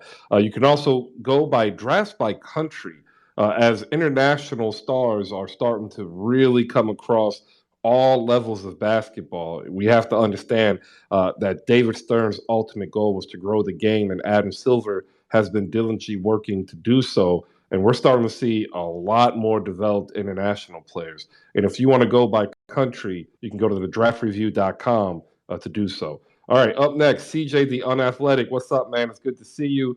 Congratulations on the Warriors championship parade yesterday. And I want to say, if at pick 57, Ron Harper Jr. is available, I can see Golden State picking him and making him into a viable NBA player. What do you say, CJ? Go ahead. Hey, what's up, Chris? Appreciate that. All the parade shenanigans were amazing yesterday. Steph, as far as I know, is is now on hour 5 of sleep. He partied entirely too much yesterday, apparently, but he's on like hour 5 of sleep, from what I know. I have a contact inside. Her name is Riley. Yeah, I talk to Riley sometimes, but that's a joke. Anyway, on to the draft. I have 2 questions. Um, my first question is, what are your thoughts, Ochai Agbaji? Um, because I personally think he's very interesting. I think he's one of the safer picks in the draft, just from my, novice point of view. And then my second question is, and I don't know how deep you guys have delved into it, but as far as second round guys, who intrigues you guys the most from the second round of the draft?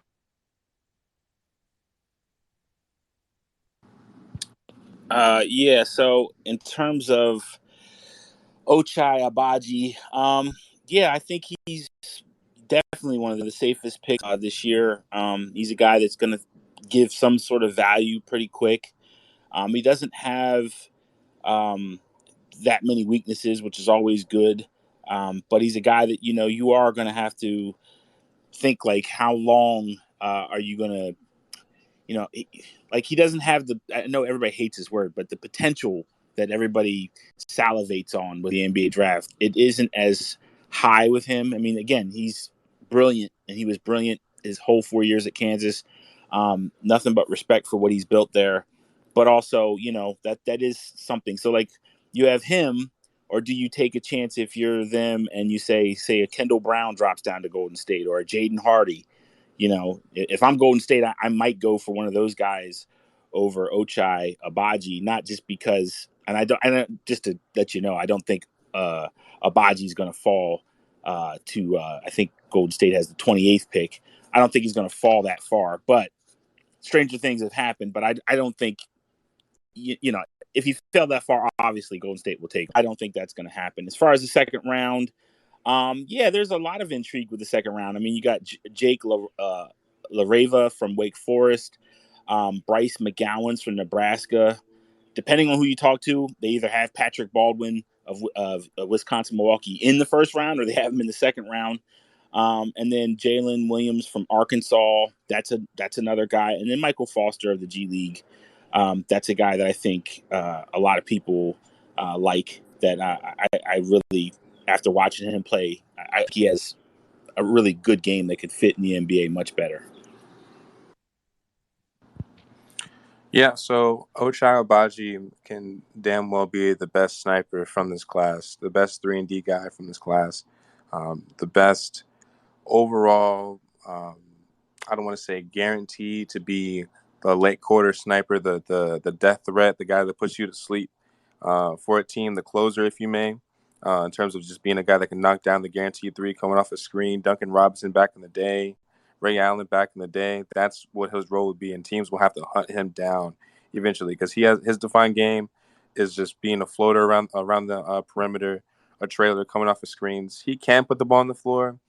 Like these other guys, man, no left hand. You're only going to be a right hand threat, and you can, you're athletic. You're a college basketball player. You can get to the rim off of another guard, but nothing's there when a defensive threat, if anything, is in his presence. So look for him to be, I guess, like a tweener between Desmond Bane and Robinson, but with defense. His wingspan, he can move his feet. He's going to be locking guys up.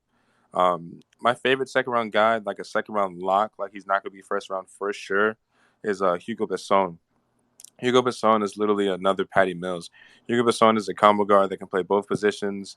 That is literally a hybrid scorer that can shoot it from logo range, that gets out so quick. And let me tell you, any team will need a combo guard to be that Jalen Brunson for you next to your star, to be to run the second unit, to have someone to count on to close out games. When I say close out games, I'm talking cross dribble between 3 or 4 seconds, 5, 4. You know what we're talking about. Dame time, step back from range, cash. He did that twice. Come on, man. He was a pro in the NBL. He played with Ousmane Dieng, but I'm really buying anything that he'll be a fringe, at least a D'Anthony Melton for a team for years and years to come. Plus those earrings. Facts. Hey, you're right. But the biggest issue I had with him is, although he has that range, he doesn't have consistency. The streaky shooters of this draft are all falling later in the first round. Besides Jalen Williams, of course, it's like the Jaden Hardys, it's the Nikola Jovic's. They go 6 for 6 one game, and then 0 for 11 from three the next game. It's just like, yo, Blake Wesley, all these type of people. When you're inconsistent like that, but when you have the first option, hey, not to say Bryce McGowan's, but Johnny Davis, you can light it up if you actually make those shots. You know what I'm saying? So, you got to give him his credit. He played with the guards in that lineup at sometimes. So yeah, he definitely hurt his stock, but he helped it the most from a standpoint from not even being on boards last year. I want to add a player in, and I want to go to Matt. Kennedy Chandler is the only other first-round rated point guard, through the majority of mock drafts. I've heard people say that he is a bona fide on-ball defender that has the ability to develop into a lead point guard. Your thoughts on Kennedy Chandler, and then we'll go to CJ to follow up. Then we have Domo, Bankai, and the Hoop Narrative Pod, and Maliika Walker getting ready to come up. I want to say good morning to everybody. Thank you for popping in to Hoop Spaces. Today, we're talking the NBA Draft with Evan Townsend of Project Spurs and Matthew Maurer of TheDraftReview.com. Matt, take it away on Kennedy Chandler. Yeah, I think Chandler is definitely I would say, it depends on who you talk to. Some people have him as a top 25, and some people think he's going to fall into the second round, and they've moved Nembhard from Gonzaga up there. So it just depends. Again, it depends on what you're looking for. I mean, sometimes I've heard, and just having conversations with NBA people, they don't like his size. They think he's got a slight frame, and they do worry about, durability issues at the next level. And, I'm a bigger fan of him than I'd say what I've seen online. I mean, I actually think he's closer to it's like that center position that we just talked about. I think, a lot of people, they have Jalen Duren over Mark Williams and they act like it's not a wide margin, like the margin's wide. I think he's very close to being rated as high or even above Ty Washington, depending on what you like in a point guard. Defensively, yeah, he's got a lot of great gifts there. Really knows how to pressure guys. But yeah, to me, it's about the frame. And again, that may sound silly to some people, but it is a conversation that does happen in NBA back offices a lot, because again, these guys are making an investment, and for them, they're criticizing and critiquing every single thing, even things you can't help. Hand size, neck size. I mean, I've seen all types of arguments happen. So I like it. I think it's the first. Go ahead. No, I was just saying the next size. I've heard that because they're like, it proves future physical. What was told to me. Absolutely. And I've seen with the neck thing where guys have said, like, this guy's 6'8", but he's got a small neck, so he's that taller than what he really is because his neck isn't making up for the height. Like, there's bunch of different conversations I've heard from NBA people. So these things are, they seem trivial, and they probably are. But when I'm telling you that they go over all this minutia, they really do. You brought up another name, and I don't want to miss this chance to capitalize on this. Andrew Nembhard. I've watched 5 separate games from him, just the offensive possessions, right? Is he the next Brian Shaw? Could be. He's going to have a 15-year career and be a coach. He definitely could be. Wouldn't shock me if that's his outcome. I mean, he plays the game with a very high IQ. He understands what he needs to do on the floor. He's very smooth on pick and rolls. Just great shooting in those scenarios. I mean, there's a lot to like, and I think that uniformity in how he plays is what's endeared him to people, and that's why he went from being a second rounder, late second rounder, to now being an early late first guy. So yeah, it wouldn't shock me if that's his outcome. All right, I was just wondering for my own personal, curiosity. All right. We have Domo up here. He's going to go right after CJ. He had a rebuttal or a secondary question. Get it in about 30 seconds. Then we'll go to Domo, and then we'll have both Evan and Matt answer both rounds of questions. If you're trying to get up, Maliika, I've tried to bring you out. Exit out, close the app, and come back in. If you want to. I'm up here. Oh, you're up here now? Okay, cool. All right. I also want to say shout out to Yasi Gaza. Make sure you check out his stuff over at hoopshype.com. And we'll try to see if we can't get him up here on a future episode talking off season. CJ, go ahead, then Damo. Yeah, I'm a bit of a draft nerd, so this is really in my wheelhouse, and I'm loving that Chris decided to do this. Um, so my first question is actually about Chet Holmgren, because I've heard two different narratives when it comes to him. I hear a lot of guys who I guess consider themselves draft experts say that they're tired of hearing all the commentary about his frame and everything, and that they're not as worried about it. And then I've heard others who say that they're genuinely concerned and curious how that will affect his career essentially. So I just want to hear you guys' thoughts on that. And then the other question I had was, were there any prospects who dropped out of the draft that surprised you? Yeah, so I'll start with Chet Holmgren. There was a picture that came out recently. I'll say this as appropriately I can, without his shirt, and the quote was like, "Oh man, Chet Holmgren has a butt gut.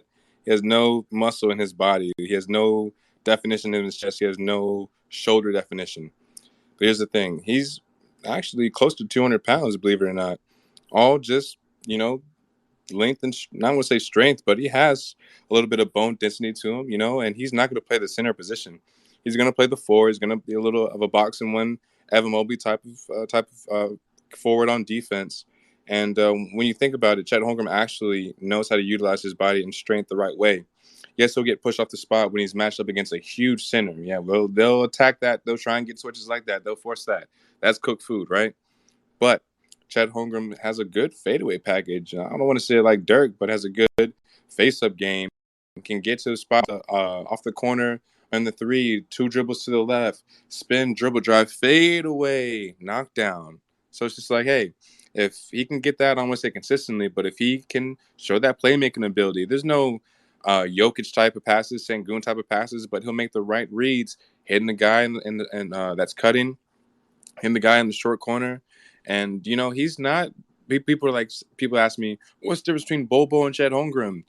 Chet Holmgren has a good basketball IQ. He can block shots without fouling. He can actually play basketball and not have anybody push him off his spot and push him off his confidence in terms of getting in his head mentality.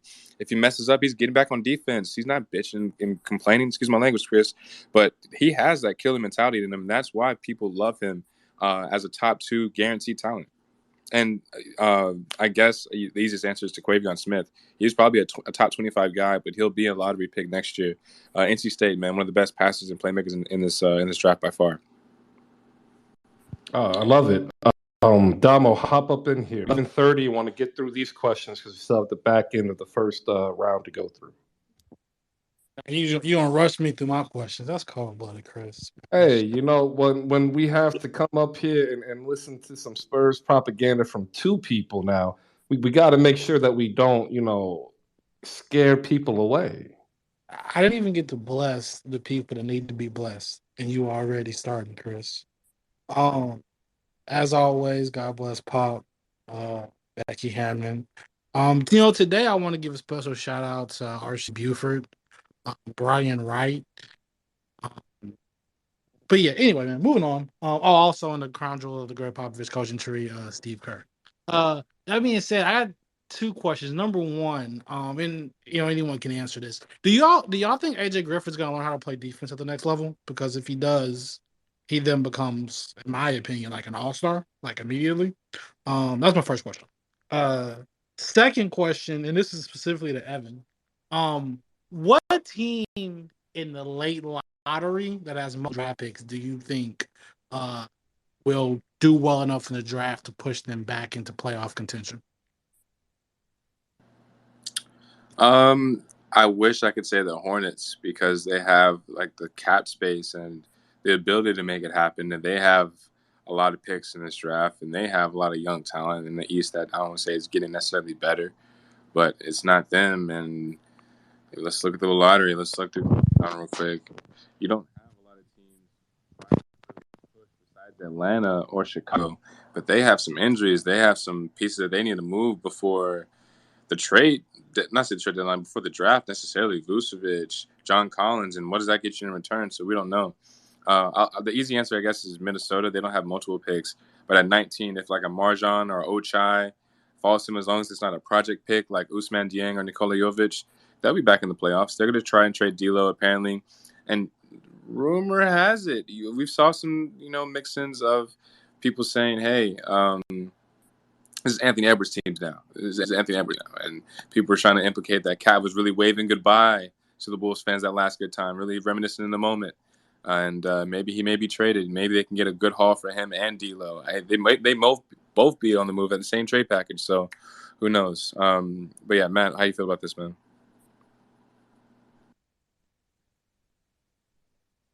If you have. He's about to get the horns. Sorry, I had to find my the mute button. God, I lost my train of thought. Who are we talking about now? This is old age now. Who are we talking about? Chet. Yeah, Chet. It's interesting. Chet is one of those guys that, I think it's been highlighted here that everybody has an opinion about, and no one really knows because I think he is that rare of a prospect.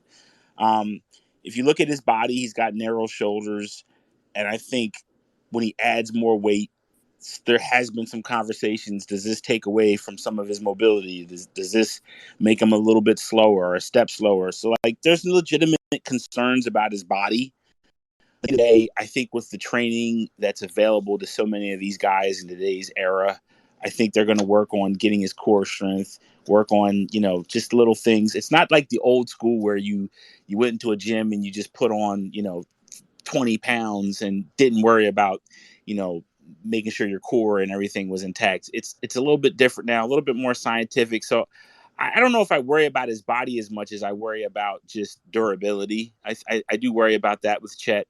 We see that with a little bit with Anthony Davis at times where guys that, play the game so fluid, it does take a toll on their body. And I do worry about that with Chet. Chet, again, we didn't really see the real Chet in Gonzaga. He kind of played different to make sure that he jived well with Drew Timme. So I'm very interested to see what he does at the next level. But I do think he's just a very unique prospect, which is why there's so many different opinions on him.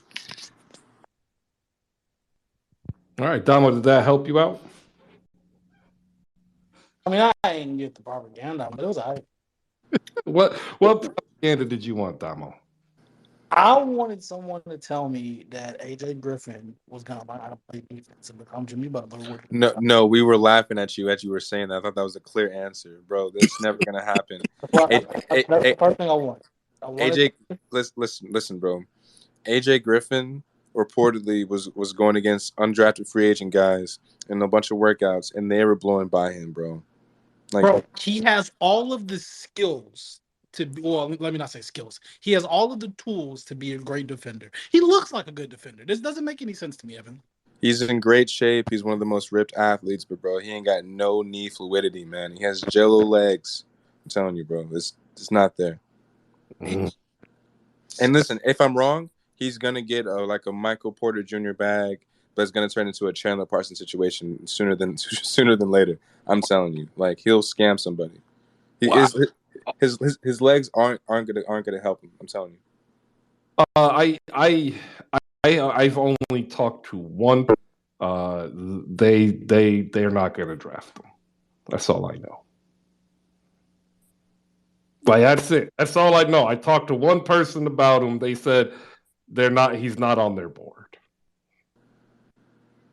They're within the top 15 selections. Well, last thing I'll say about AJ Griffin, the draft review, you already knew this was coming. AJ Griffin, when he shoots and loads up, his knees almost are parallel to where his elbows are when he shoots, and he squats so low it looks like he's like a frog about to jump.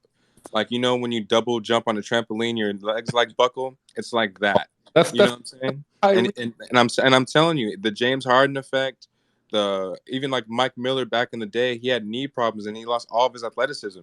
He just turned into just a 3 and no D type of guy. So, you know, I'm telling you, man, if that's his role, he'll knock down a few threes, but that's it, man. He's not going to be a star level player. I'm telling you. The 3 and no D is crazy. Nikola Jovic, AJ Griffin, they all fall in that role, man. Yeah. Well, you heard it here first. Nikola Jovic needs like 30 pounds of fat with 10 pounds of muscle. Like, he needs to fill out.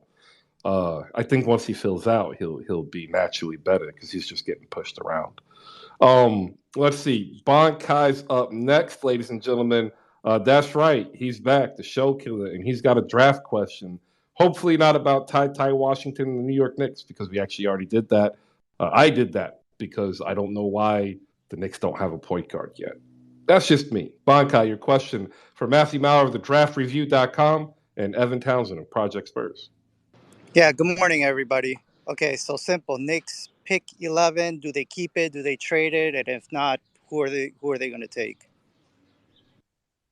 I think unless they can work out a deal, I think they're going to keep it. And I'm always going to go BPA, best player available. I don't really worry about needs.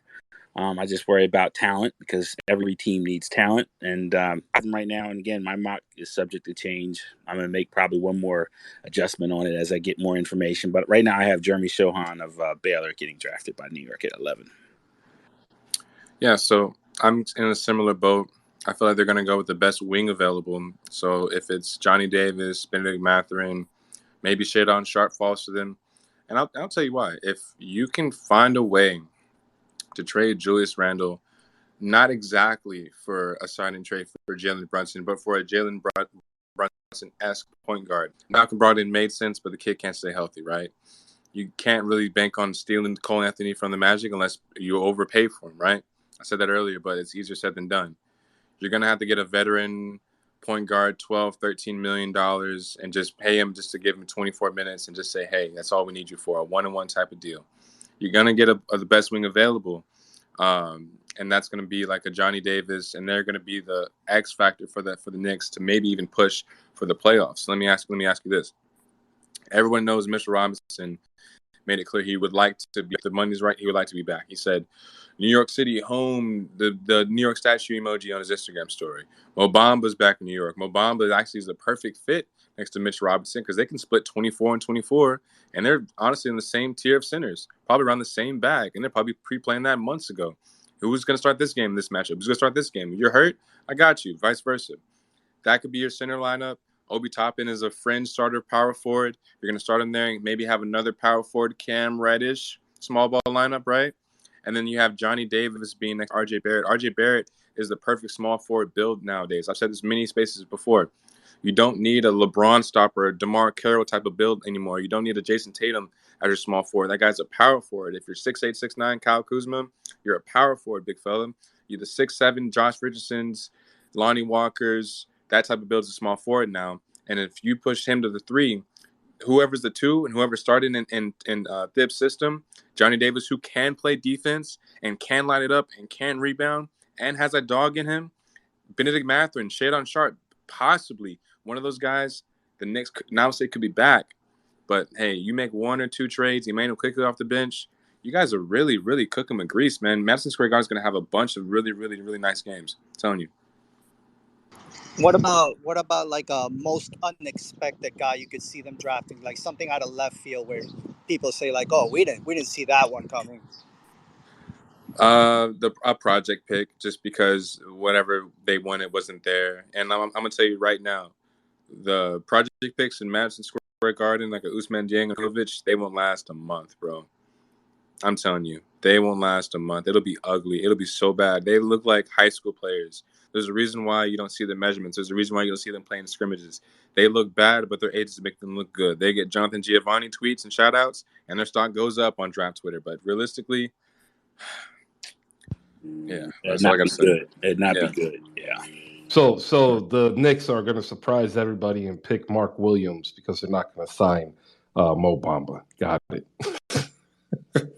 No, I would hope they wouldn't do that, because I'm not saying I'm not even a Knicks fan, but Mitchell Robinson is like the greatest some nights and then really poor most. I don't say the other nights, right? Correct me if I'm wrong. And if you have somebody like Mo Bamba who can fill out whatever, he makes mistakes. The Thibs cord can be really short. As soon as you get 2 fouls, hey, big fella, come sit next to me. We already got your replacement, man. And you may not play the second half if you're not on your P's and Q's. So right now, if that can make that happen, both for 13, 14 minutes, like the one thing with this that's going to go wrong is that everyone looks at Clint Capella and Miles Turner and the amount of money they make, and they say, am I better than him? Am I worse than him? Did I do better than him? Did I do worse than him last year? Am I better than him in the long term? What's that money like? And if it's a 2-year, 3-year deal, if it's all guaranteed, that's really where people are leveraging their talent level now. And I want to make that clear. Ivica Zubac, Isaiah Hartenstein, Nick Claxton, all those guys are all talking about Clint Capella right now. Well, let's be honest. The biggest hiccup to getting Mitchell Robinson to resign in New York is the amount of money Detroit will throw at him. Like, Detroit hasn't made any qualms about letting people know that that's the guy they're targeting. Oh, and Chris, one thing, because my homie Jay was DMing me a while ago to dive in this real quick. It is very, very realistic that the Knicks can try and trade for Jaden Ivey. I don't know how it would happen. It would have to be a 4 or 5 team mega trade, but that is like he said it himself yesterday, quote unquote. There's a way that can be obtainable. There's a way that can happen.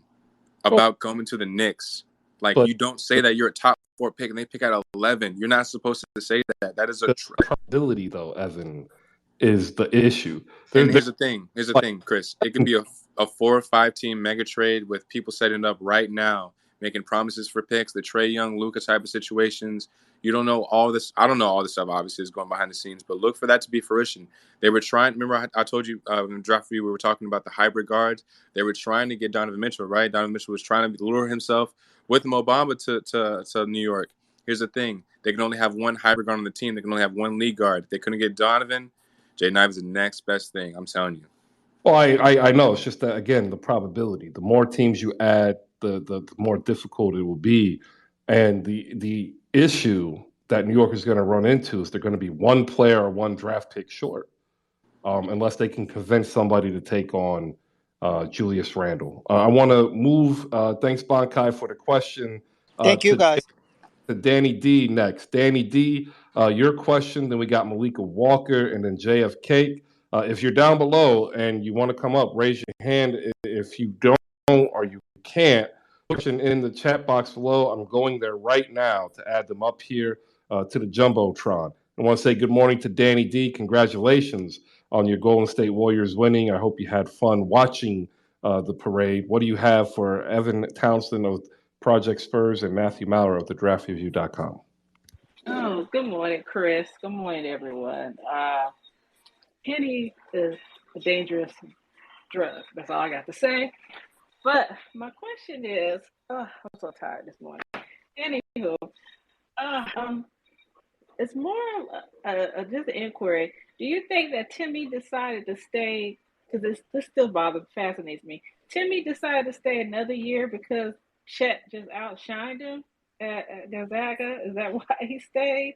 Or he didn't think he thought he was going to drop because the talent was better this year than the past draft? Just wondering.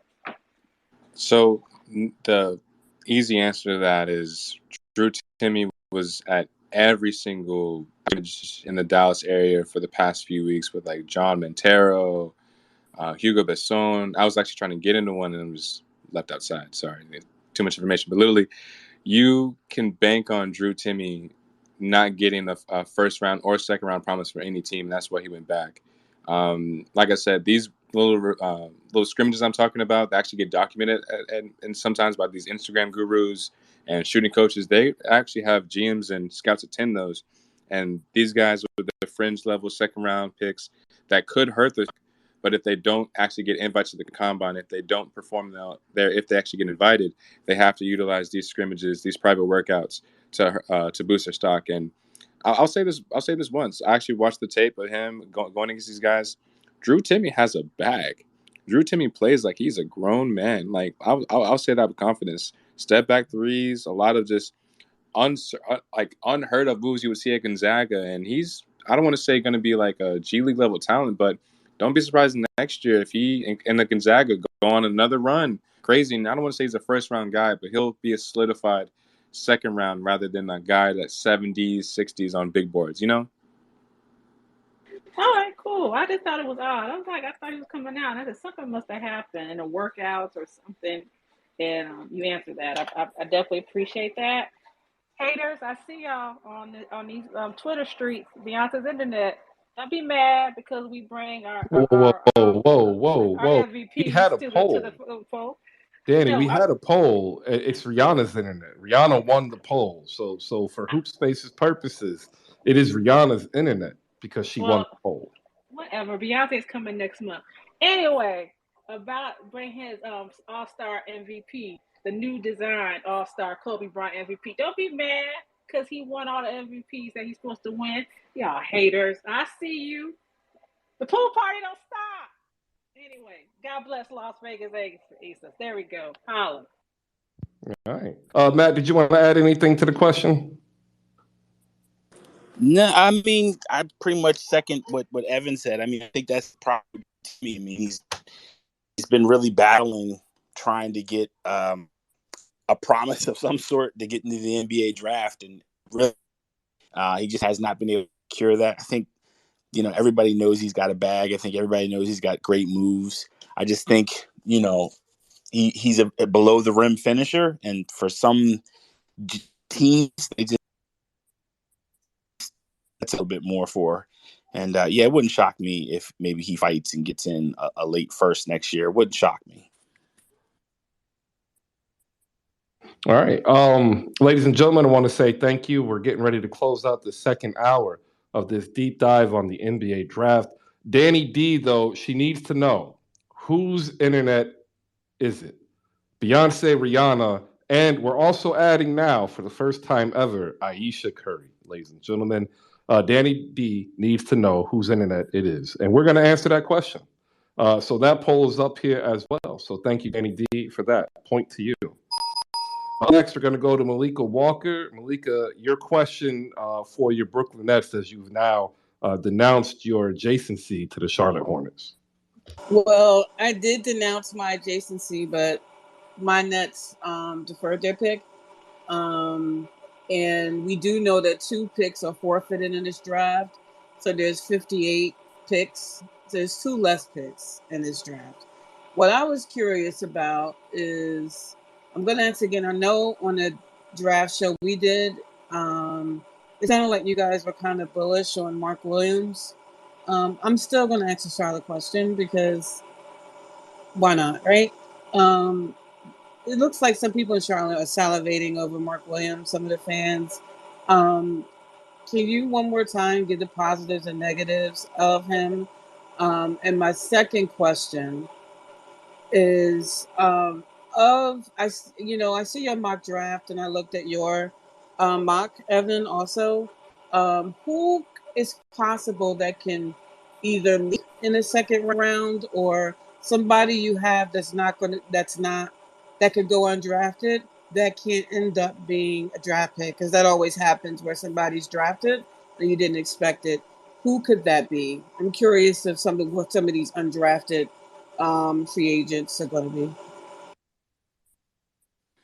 Yeah, so first, Mark Williams, I just think his big calling card is defense. I mean, he's probably the best defensive big man in this draft. He has a Rudy Gobert type quality to him, and I wouldn't say he's going to be that dominant, but he projects that way, that he's going to be a really rim protector. Doesn't have the offensive bag that Jalen Duren has, and Jalen Duren doesn't really have an offensive bag, so that's why I think most people have Jalen Duren ahead of him. To answer your question about who I would see as potentially being undrafted that could find their way into an NBA roster, I mean, you got Colin Gillespie from Villanova, Jamari Boye from San Francisco. That's a really good player as well. Let me think here. That's a great question. Darian Sebron from NC State. That's a good player there as well. Tevin Brown from Murray State is another guy. So there's a lot of guys that I wouldn't be shocked on draft night. I'd say about 10 guys I wouldn't be shocked on draft night if they're in the second round and not on anybody's boards right now. But for the most part, I'd say with some level of certainty that there's at least 45 players that are pretty pegged and pretty, you can write their names in ink. You just don't know where they're going to fall in the draft. So I do think there's probably going to be an international player that no one, saw. And I do think there's probably going to be a surprise pick in the top 20 that no one had in the top 20. So I do think those events will happen. But I think for the most part, I would say with some level of certainty that at least 45 players, you can write their names right now in ink. And what do you say, Evan? Yeah, so Mark Williams, I agree with you. He's definitely, I want to say, the solidified best center in this league, but he'll have way better ability of being a rim protector rather than just a shot blocker than Jalen Duren.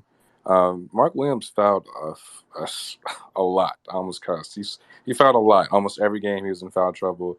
Has the physical tools, but literally is just so unpolished, man. When he rolls times, he doesn't really fully set the screen because he knows he's going to roll, and his basketball IQ is just like, oh, I got to get there quick. Oh, my feet are too slow. I'm too late, but I did it right. Right? Effective. Doesn't get hit, and then the play just collapses. And it's not Mark Williams' fault, but, he doesn't just have the ability just to get there quick. And this is just off of a pick and roll, a simple quick, But the one comparison I have is that he's going to be a better version of Jakob Poeltl. No real offense, but, hey, the best, soon to be a solid road man with the physical abilities. Mark Williams looks like a very, very, very strong, huge human being, which he is. He's 7'1" with a 7'7" wingspan, 7'2" actually. Sorry, and he only is 4 inches away from dunking without jumping. So yeah, he can get up really quick. But let me ask you this: any center like that, because only when we said the Clint Capella comparison, you're not going to close out a game. Right? You're just going to be a starting level center. Give me 24 good minutes. You can't close out on defense. You can't make anything in the post. You don't have a post hook. You don't have any type of fadeaway game. You don't have anything. Remember the team I'm talking about here. No, I feel you. So, your second question was like an undrafted guy that could be drafted or should be drafted.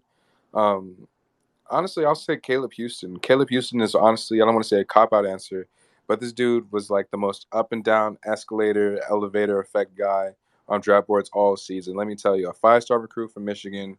Everyone thought, oh, hey, yeah, Michigan's gonna be good. They have their core, most of the core coming back. A lot of new young freshman top recruits. They did well for most of the season, but a lot of games hit themselves in the foot. They would lose to teams like Northwestern, lose to teams that had no chance of even beating them. You know what I'm saying? And so when I'm looking at it, Caleb Houston was supposed to be the 3-level scorer, the versatile combo forward that can do it all. That boy can't do nothing. When I say nothing, he can do it in high school, but in college, it was all limited. But here's the thing. If he goes to a good system in the G League for a year or two, this guy's going to light it up there. It's all confidence. It's all just being able to have a high basketball IQ and put everything together. But once that's there, everything will be consistent, hopefully, and he'll maybe squeak into a roster. And the combo forwards of this generation that are athletic, that can shoot, Peyton Watsons of the world, Jabari Walkers of the world, even though he's really can't put the ball on the floor, they will find their ways on the roster because every 6'6" guy, David Roddy, Kenyon Martin Jr., Jason Tate, unless they can really do some solid rim protection and really close out on guys, they're expendable. We'd rather have somebody who's 6'8", 6'9", a little bit slower, Kyle Kuzma, that type of guy, you know? Matt, you want to add anything? Yeah, I absolutely hate Caleb Houston. So Wow. I don't hate him, but he really hurt it. Like, listen, in the Big Ten tournament, he really helped his stock, and then in March, that no playing time, you can only do so much, you know. So ideally, one day he'll be a good NBA player, but right now, I can agree with you. He was really. I should have put him lower on my board. I was trying to be respectful because I actually have a lot of love for him and the Canada team he played for. But man, he might go undrafted. Oof. Respectfully. I also I want hate to note that Scottie Pippen Jr. and Ron Harper Jr. are both still getting workouts. So who knows? We may hear their names. I know we talked about this before. Y'all didn't think so, but who knows? Scottie Jr. is not getting drafted. He getting workouts? He actually I don't want to say he might, but he may get a call. He may get a call like the first day. Scottie Pippen Jr. has a lot of, I don't want to say potential, but he has already solidified game for being somebody who led a Vanderbilt team. I don't want to say far. He could only do so much for what he could. But yeah, he's a solid NBA level talent. But we'll see what he can do in the G League first. I think he'll be undrafted. I honestly said maybe undrafted. I'm just joking with you guys. He has a better shot. That's just me, though. Let's see. We got one more or two more before we move on to the next two subjects, ladies and gentlemen. I want to say thank you for popping in to Hoop Spaces today, going a deep dive into the NBA draft with Evan Townsend of Project Spurs and the basketball historian, Matthew Maurer of the Draft Review. Before we get JFK's question in, Matt, I have a question for you. You've been working on this book, and I just want to know when can we get to look forward to looking on Amazon.com and purchasing said book?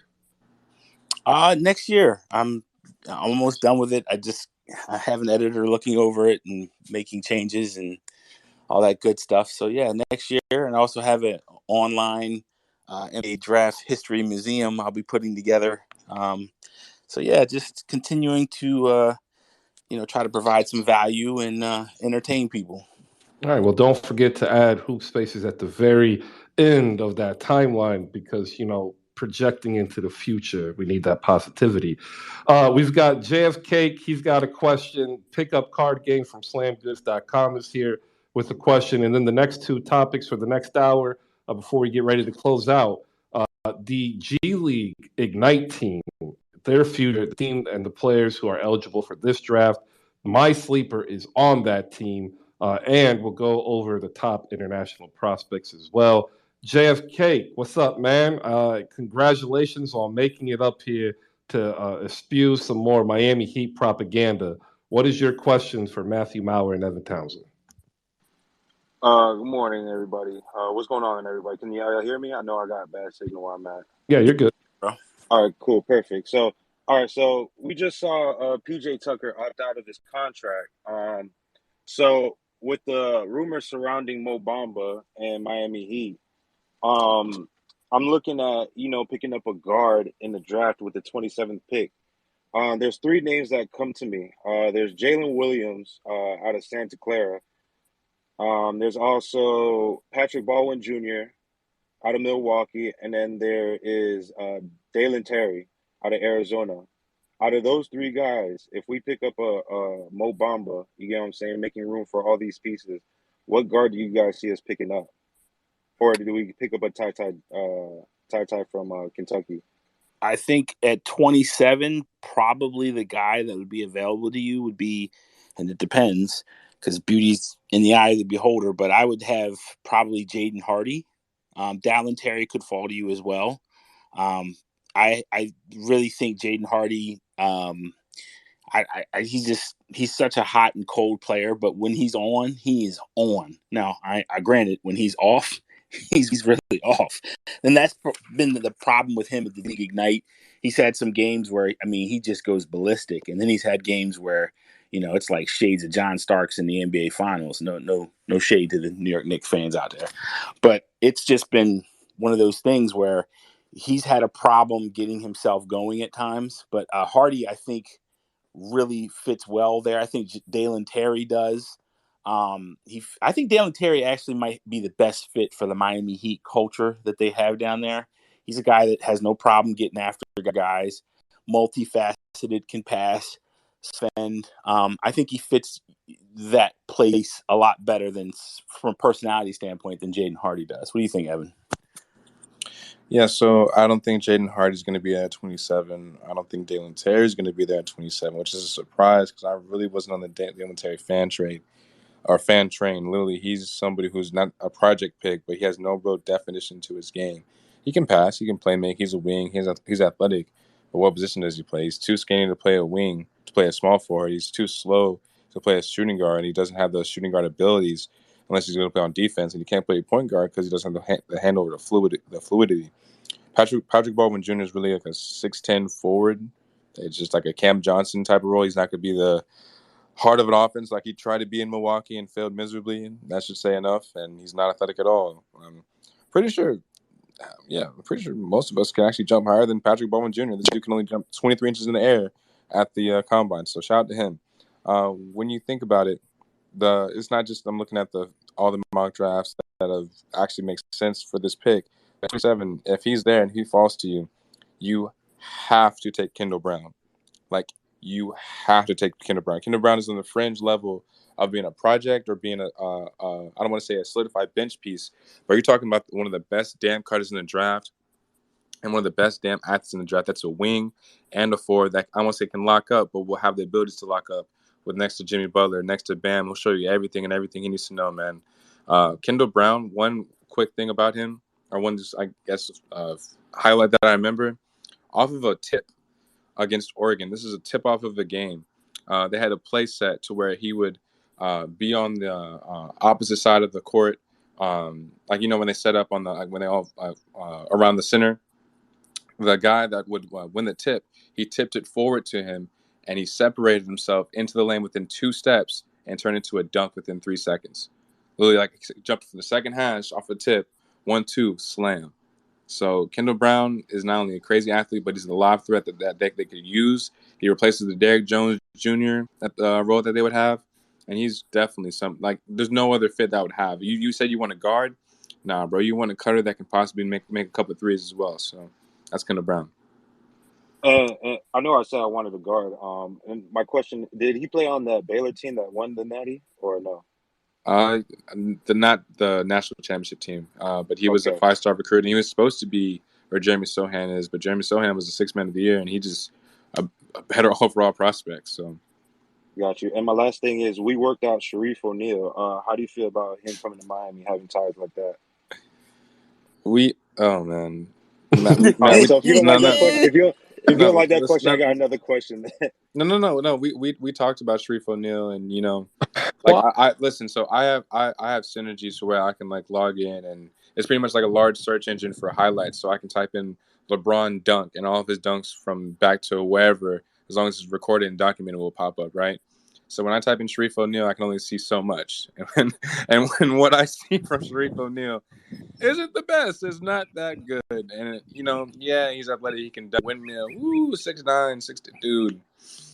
If I was 6'9", 6'10", I can do the same damn thing, bro. So, I don't know. We'll see if he's an NBA player. I said this in the beginning of the space or in the middle. If you have an NBA player's or a superstar last name, you'll get more workouts than you should. And he worked out for the Lakers, the Wizards, the Heat. I wish him the best. I hope no O'Neal families listening to this space, burner accounts or not. So I hope, yeah. And sorry, this is my last question. How do you feel about the Heat trading that pick 27 for maybe somebody like Lonnie Walker? Take him. Take him. Man, back to Miami. Yeah, take him. He's a Spurs fan. Be careful with that question. Yeah, no. He can rejuvenate his career down here. Take him. Why are you doing this? They'll take a second at the moment. Yeah, they'll take a second for Lonnie. Take him. No question asked. Lonnie's not that bad, man. Lonnie no. Yeah, no, but listen. I think it's just too much people on the Spurs for him to shine like that. No. So let me break this down. Chris. Listen. When Derek White left, Lonnie Walker thrived as a backup small forward, right? As a backup small forward, 20 minutes per game, running the second unit. He would actually close out games. He would actually have 20 points per game, game-winning shots. But poor man, Tyreek Evans, bro. He's not consistent. And I'll say this. I said this in the space a couple days ago. If you have Lonnie Walker, right, as your solidified 6th man, he's going to be inconsistent. He's only going to have 1 or 2 games where he has 6th man of the year type of numbers, right? You need that for him. But if you have somebody else that's just as good, being alongside of him, whether he's a forward, a center, a point guard, as long as he can put the ball in the bucket and could possibly match his 15 points per game, you're solid. And that takes a lot of pressure off Lonnie. We never had that. We had Devin and Primo, and they would take turns who's leading scoring next to Keldon Johnson, who would take too many threes a game. You know what I'm saying? But he got hot, respectfully. So don't fall for it. They'll take a second. They will take. I'm sorry, but listen, if you want Lonnie Walker, we're not going to pay him over the MLE. Take him. Bye. Sorry. I'm just trying to save Miami the pick. Like, he's over here giving away free first rounders. No, it's not that, Chris. It's just like, when it comes down to it, like, dog, we missed on Tyrese Maxey to pick a pick that got traded. You get what I'm saying? But Like, this is things I don't want to happen no more. Like, I want. Don't do that. You Last can't time can't do that with the draft. You can't say we passed Tyrese Maxey. Like, we took the KZ Akapala and look how he turned out. Well, yeah, but you didn't know if he was going to turn out like that in Miami. Like that, sure, he could have. It could have been better. It could have been worse. That's the beauty of the draft. So when you take what happened after 1 year and look back, don't do it with such harshness. Take the majority of these players 3 or 4 years to actually get their footing and their game down right, just to even get to the point that you want them to be, right? Like, that's what we're going through with Tyler Hero.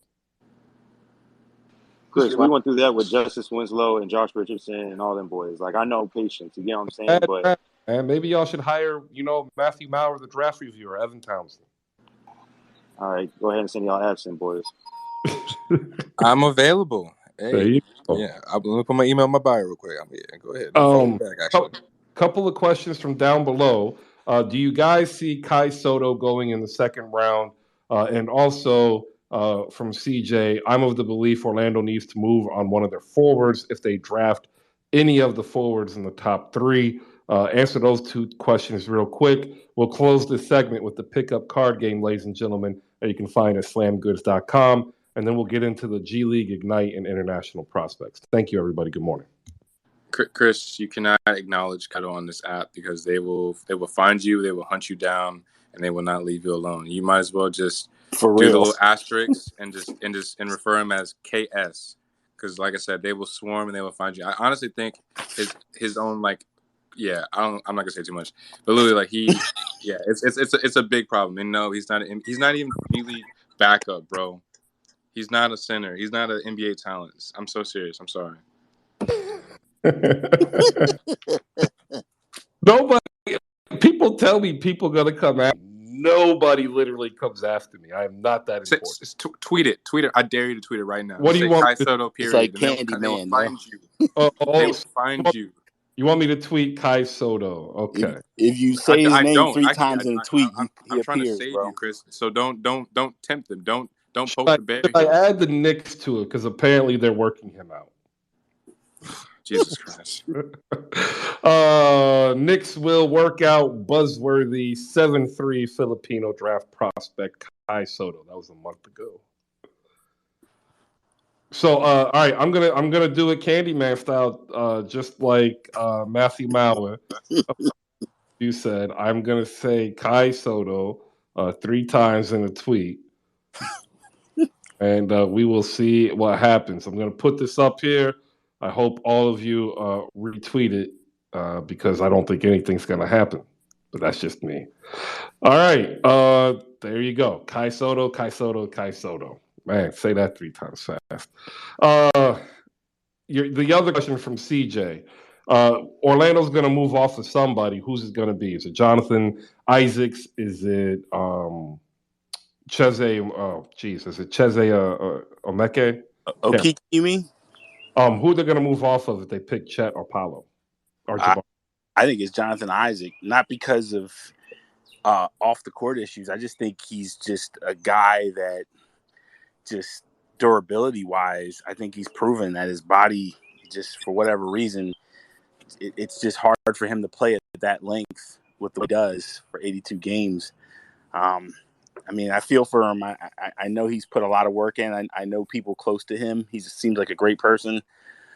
But yeah, I think if I was Orlando, I would try to find a trading partner to take Jonathan Isaac off my hand. I just think long-term wise, I just think it's going to be very hard to count on him just in a normal scheme of having an NBA team. If you didn't say you knew Jonathan Isaac, I would start slandering the man. But hey, he's if you don't want to play and you can play, there's a reason to. And if you're making money, That's all I got to say. Anyways, I would love. About Ben Simmons, someone should tell him it's okay not to want to play basketball. You know what really pissed me off, and this probably pissed you off as well, Maliika. Ben Simmons posted a selfie, post-surgery, peace sign, bro.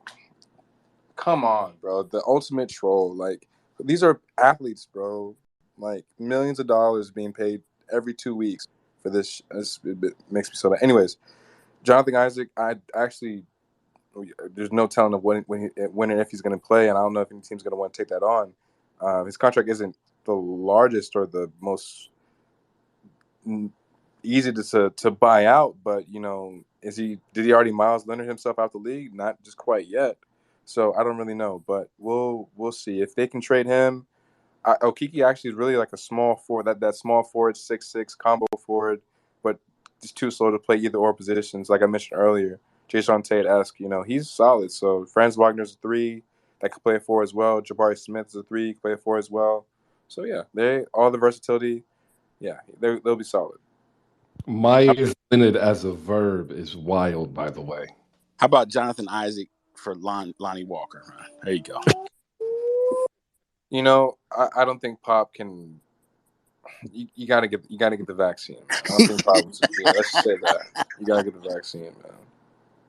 So Myers Leonard. I'm saying it again. Myers Leonard as a verb is. I'm sorry. Was it too soon? I don't know. All I know is it was wild. I'm over here like, damn. All right, ladies and gentlemen, we have one more question of the first round lotto. That is from the pickup card game. If you remember, if you're a regular listener or if you're not, the pickup card game is a trading card game. It's $25. You can find it at slamgoods.com, and that's where you pick it up. For $25, first edition copy, you better hurry and get it while you can, because those are the ones that are valuable.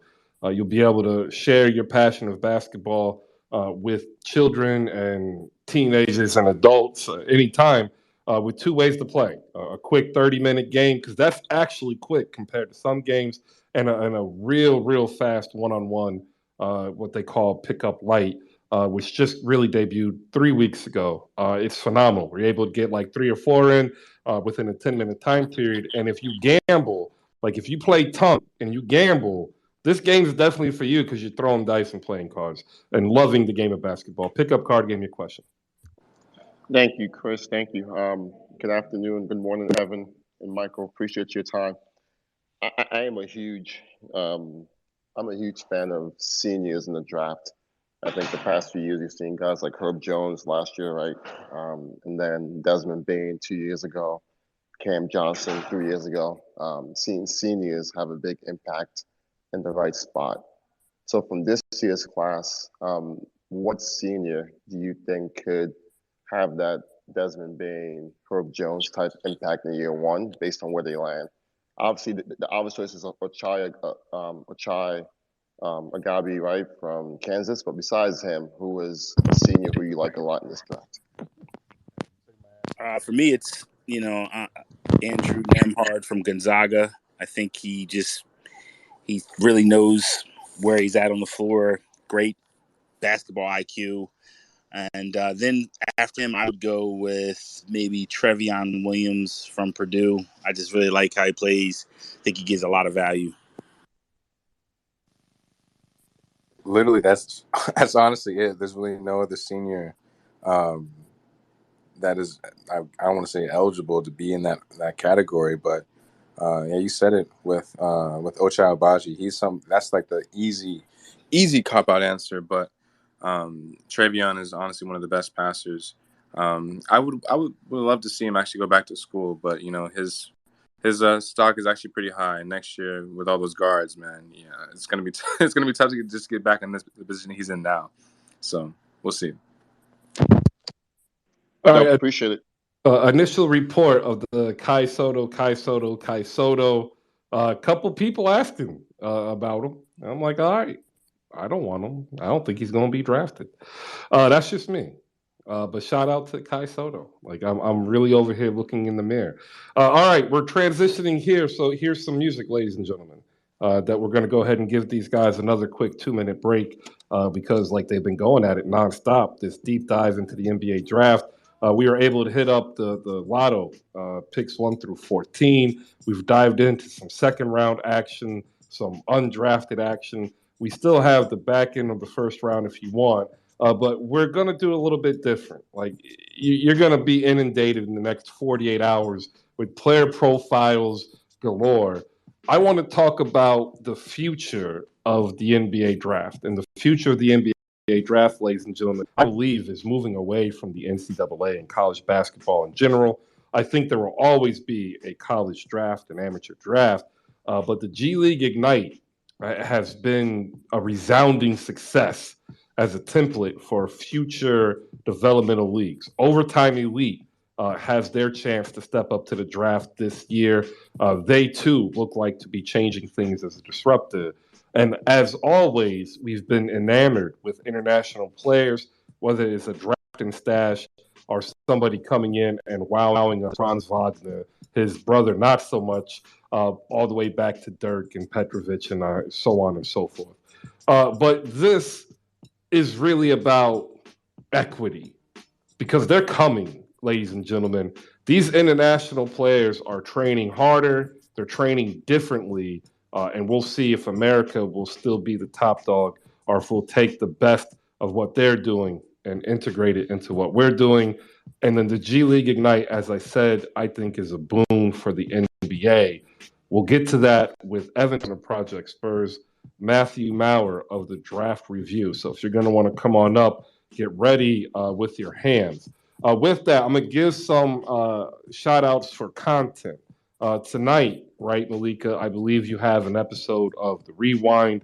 Also, Dime Dropper Pod has dropped his interview with Scooter Garrett. That is the actor who played Chick Hearn from the Showtime HBO. Garrett, you mean? What's up? Spencer. Spencer Garrett. Yeah, Spencer Garrett. He played Chick Hearn. Yeah, you said Scooter. That's why I interrupted. My bad. I guess I was thinking about baseball.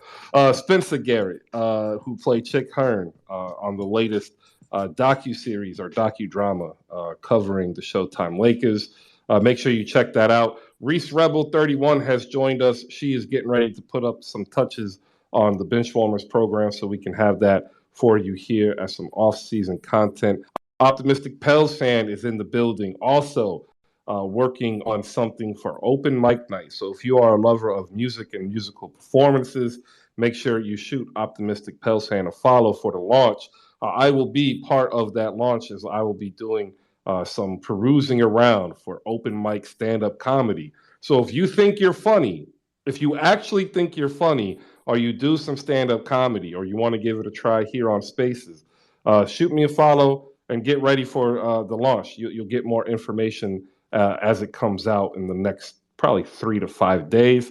And last one, Spaces Reviews, ladies and gentlemen, is getting set to launch with KP, the executive hater, and myself as well. I'll be doing food. He'll be doing culture, music, and movies. All right, boom.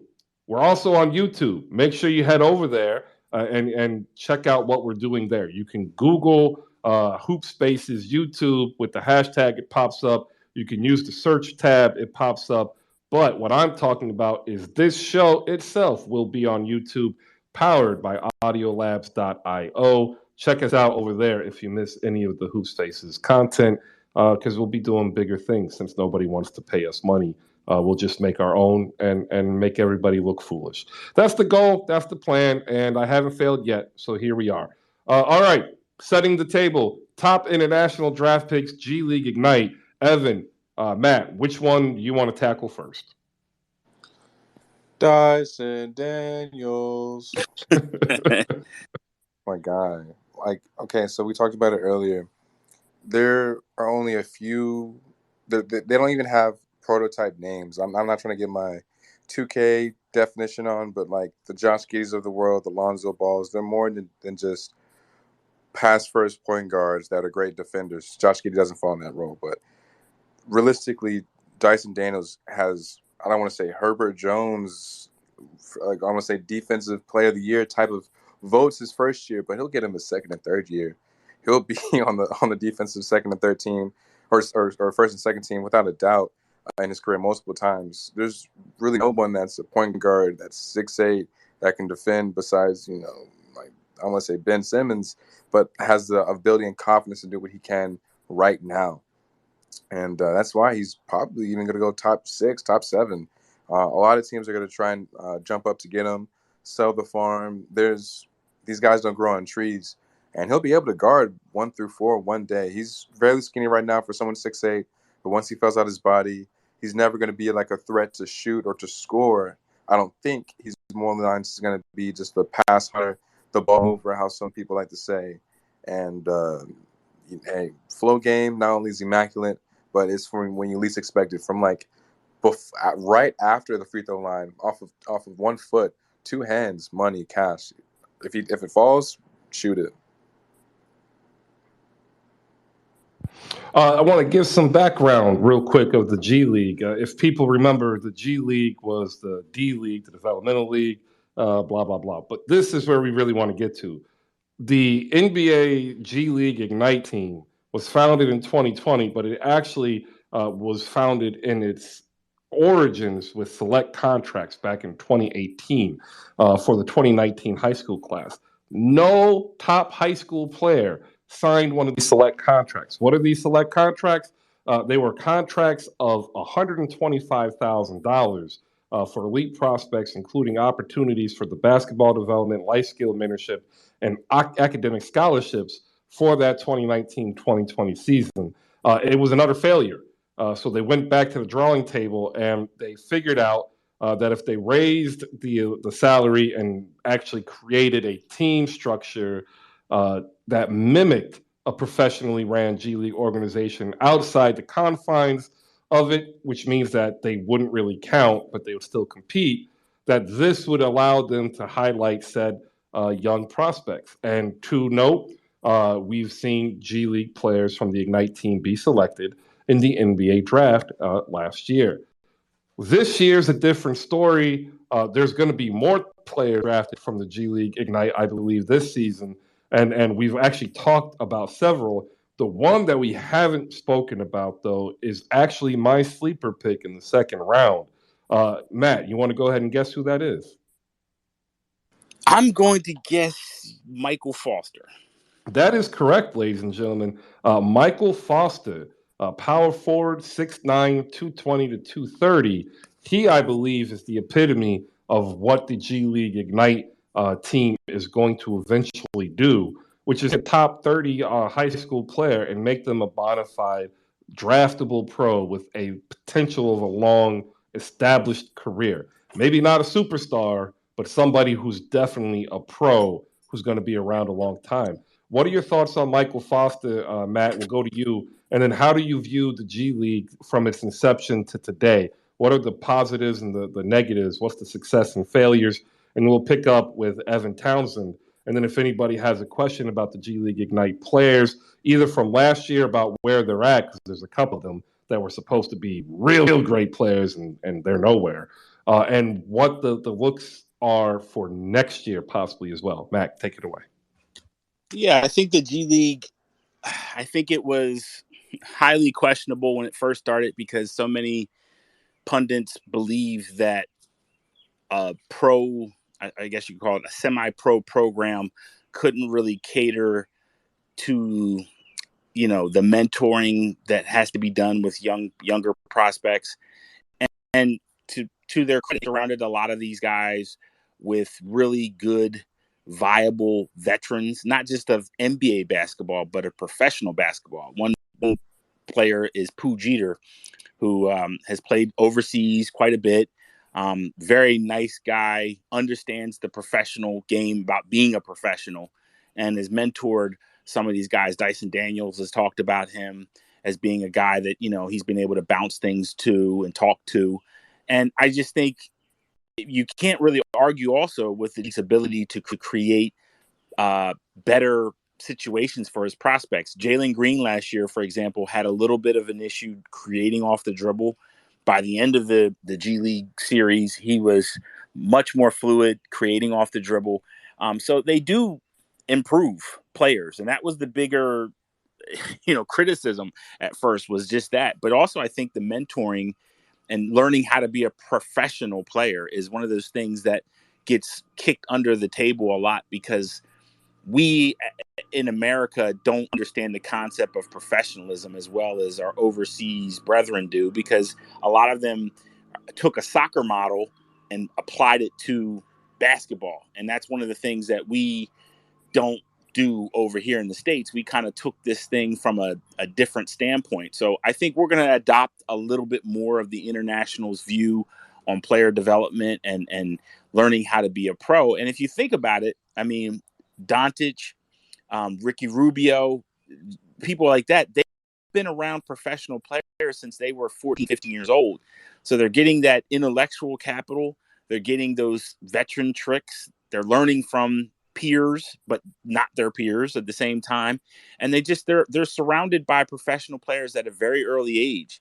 And I think that's something that I really think the G League Ignite hasn't got enough credit. I think people are very slow to embrace it, because this is a different era for us in North America. We are starting to break away from this whole process that we've had since the game's inception, in the 1890s, which is you go to college first, and then if you're lucky, you can play basketball in America, or maybe you go overseas later. So it's a different concept, but I think G League has been better than advertised, and I think it's not going away.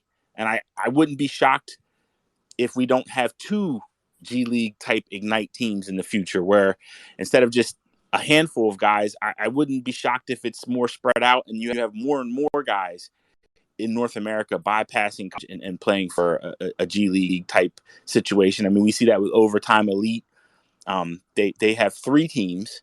Now you could argue, I mean, you have Dominique Barlow, Gene Montero, and Cook Yacht that have all came out of there, and people have liked what they've seen. So I just think this new way of doing player development isn't going to go anywhere. I think it's going to get bigger and bigger, and there's going to be a lot more tweaks to it.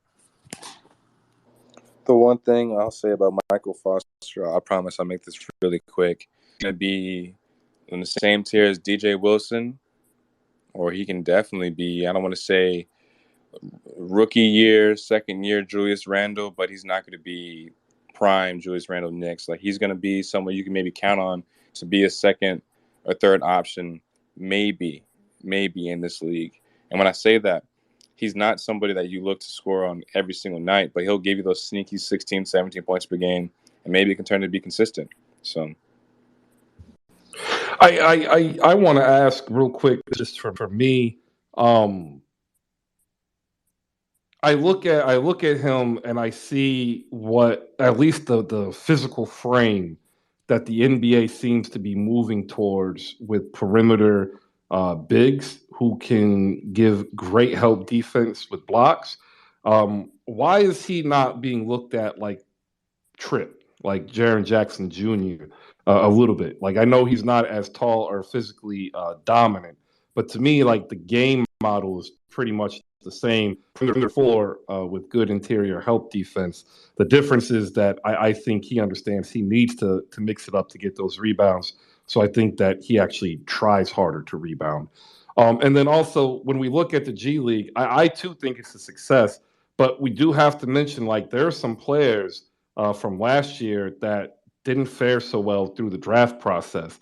What do you guys hear on, from teams on how they've actually looked at the Ignite players? Because it's a little bit different. And then we've got some questions down. Reese Rebels, CJ the Unathletic. Go ahead, guys. Yeah, I think Foster, if he suffered from anything, it's definitely the height. But more importantly than that, it's also that he's more of a throwback a little bit. He's a power forward that does have a good handle, does have a good frame, but he's not this, 3-point shooting, maverick out there in the corner. I mean, he has 3-point range, but it's not a staple of his game. His game is really getting that ball on the low post and using foot and using his height advantage to get past guys. I mean, he's an athletic finisher, but I think that's why he's not getting the buzz that probably has fallen under the radar a little bit because he's just not a guy that sits out there and shoots threes. If he shot more threes and it was more of a part of his offense, I think he'd probably be in the late first. And yeah, I think there are guys like Daishawn Nix, who I think you're referring to, that the process didn't do well for. Kai Soto. Daishawn Nix, the problem with him was he did not take care of his body. He had one of the highest fat ratios when he got measured at the combine. Kai Soto, he went into the G League series and then he left. He didn't even play. He chose to stay in the Philippines. So, again, there's that culture standpoint for Kai Soto that he had to deal with. But for Daishawn Nix, this was always a kid that many people felt should have gone to college just because he needed to work on certain things that might take more than a year to get better at. The guys that I think we all thought were dunk first rounders pretty much went where we thought they would go. Green, Kuminga, really there was no loss for them to go into the G League. I don't even think Isaiah Todd really lost much going to the G League last year. So I think it works for those who it's supposed to work for. But guys like Daishawn Nix, who I think took more of a chance, I think, if you're not 100% locked in, you do run the risk of this being a decision that but at the end of the day, a lot of people don't like to hear this, but the NBA isn't the only professional basketball league in the world. And some of these guys, whether we like it or not, they don't want to go to college. Some of them just want to play professional basketball. And I know we have this tunnel vision where it's NBA or nothing, but some of these guys go on and they have very good careers and they make very good money overseas. So it's not a total loss either for Daishawn. So again, we'll have to see how this all plays out. We could come back 5 years later and we say, man, poor Daishawn didn't work at all. But again, if he goes overseas and he continues to, make money, I don't know how we can say that's a bad decision for him too, especially if he didn't want to go to school.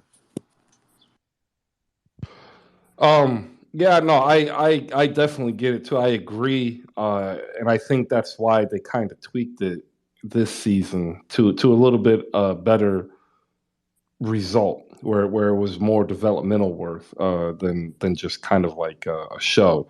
We got a couple of questions down below. A simple who's going to be the first round draft pick? That is from Yo-Yo, the one and only. Is going to be who, Evan and Matt? Who do you think? Jabari, Paolo, or Chet? Jabari Smith. I'll go with Jabari Smith. What about you, Matt? Matt, what do you have? Jabari.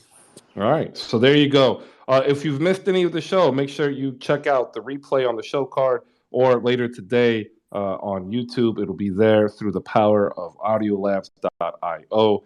Give the next speaker a big hello because the 3-day Warriors festivities is over and the Boston Celtics fans can now collectively, start living again, so they don't have to see the Golden State Warriors just run amok on TV. It ain't over.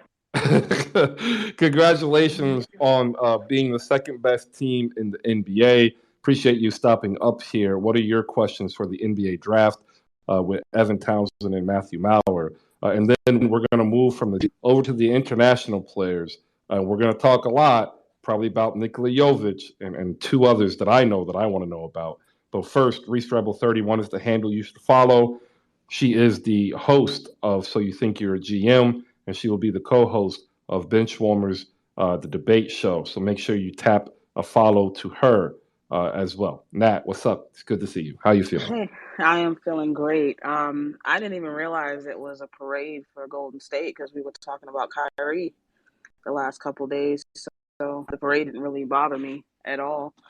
I'm happy that, the finals is over. Not because we lost, because I was tired of it. So shouts out to Golden State, but y'all don't move me. When it comes to this draft, Matthew and Evan, do you see any fireworks from any teams that's going to take place? Do you see guys that are going to be moved? Do you see a team or a couple of teams specifically, whether it be the East and the West that's really going to make a move to better their team in that draft? Atlanta. I don't think they're picking at 16. They're trying to get John Collins out of there. One of those forwards aren't going to be there, and Clint Capella apparently is safe. He's Trae Young's best friend, apparently. So that's a Yeah. surprise. But either them, the Wizards, or honestly Orlando. Matt talked about this earlier, the Jonathan Isaac effect.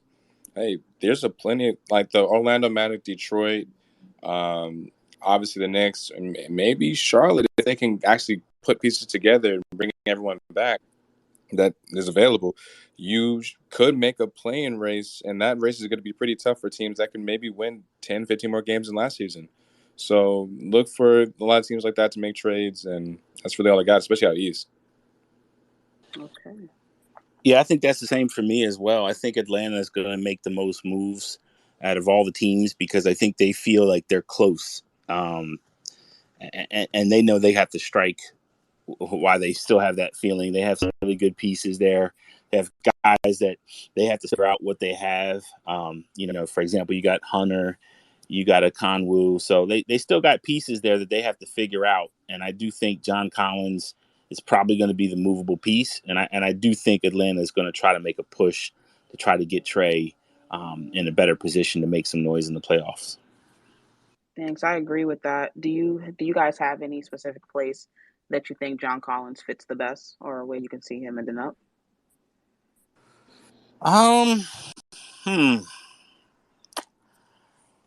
Yeah, I think.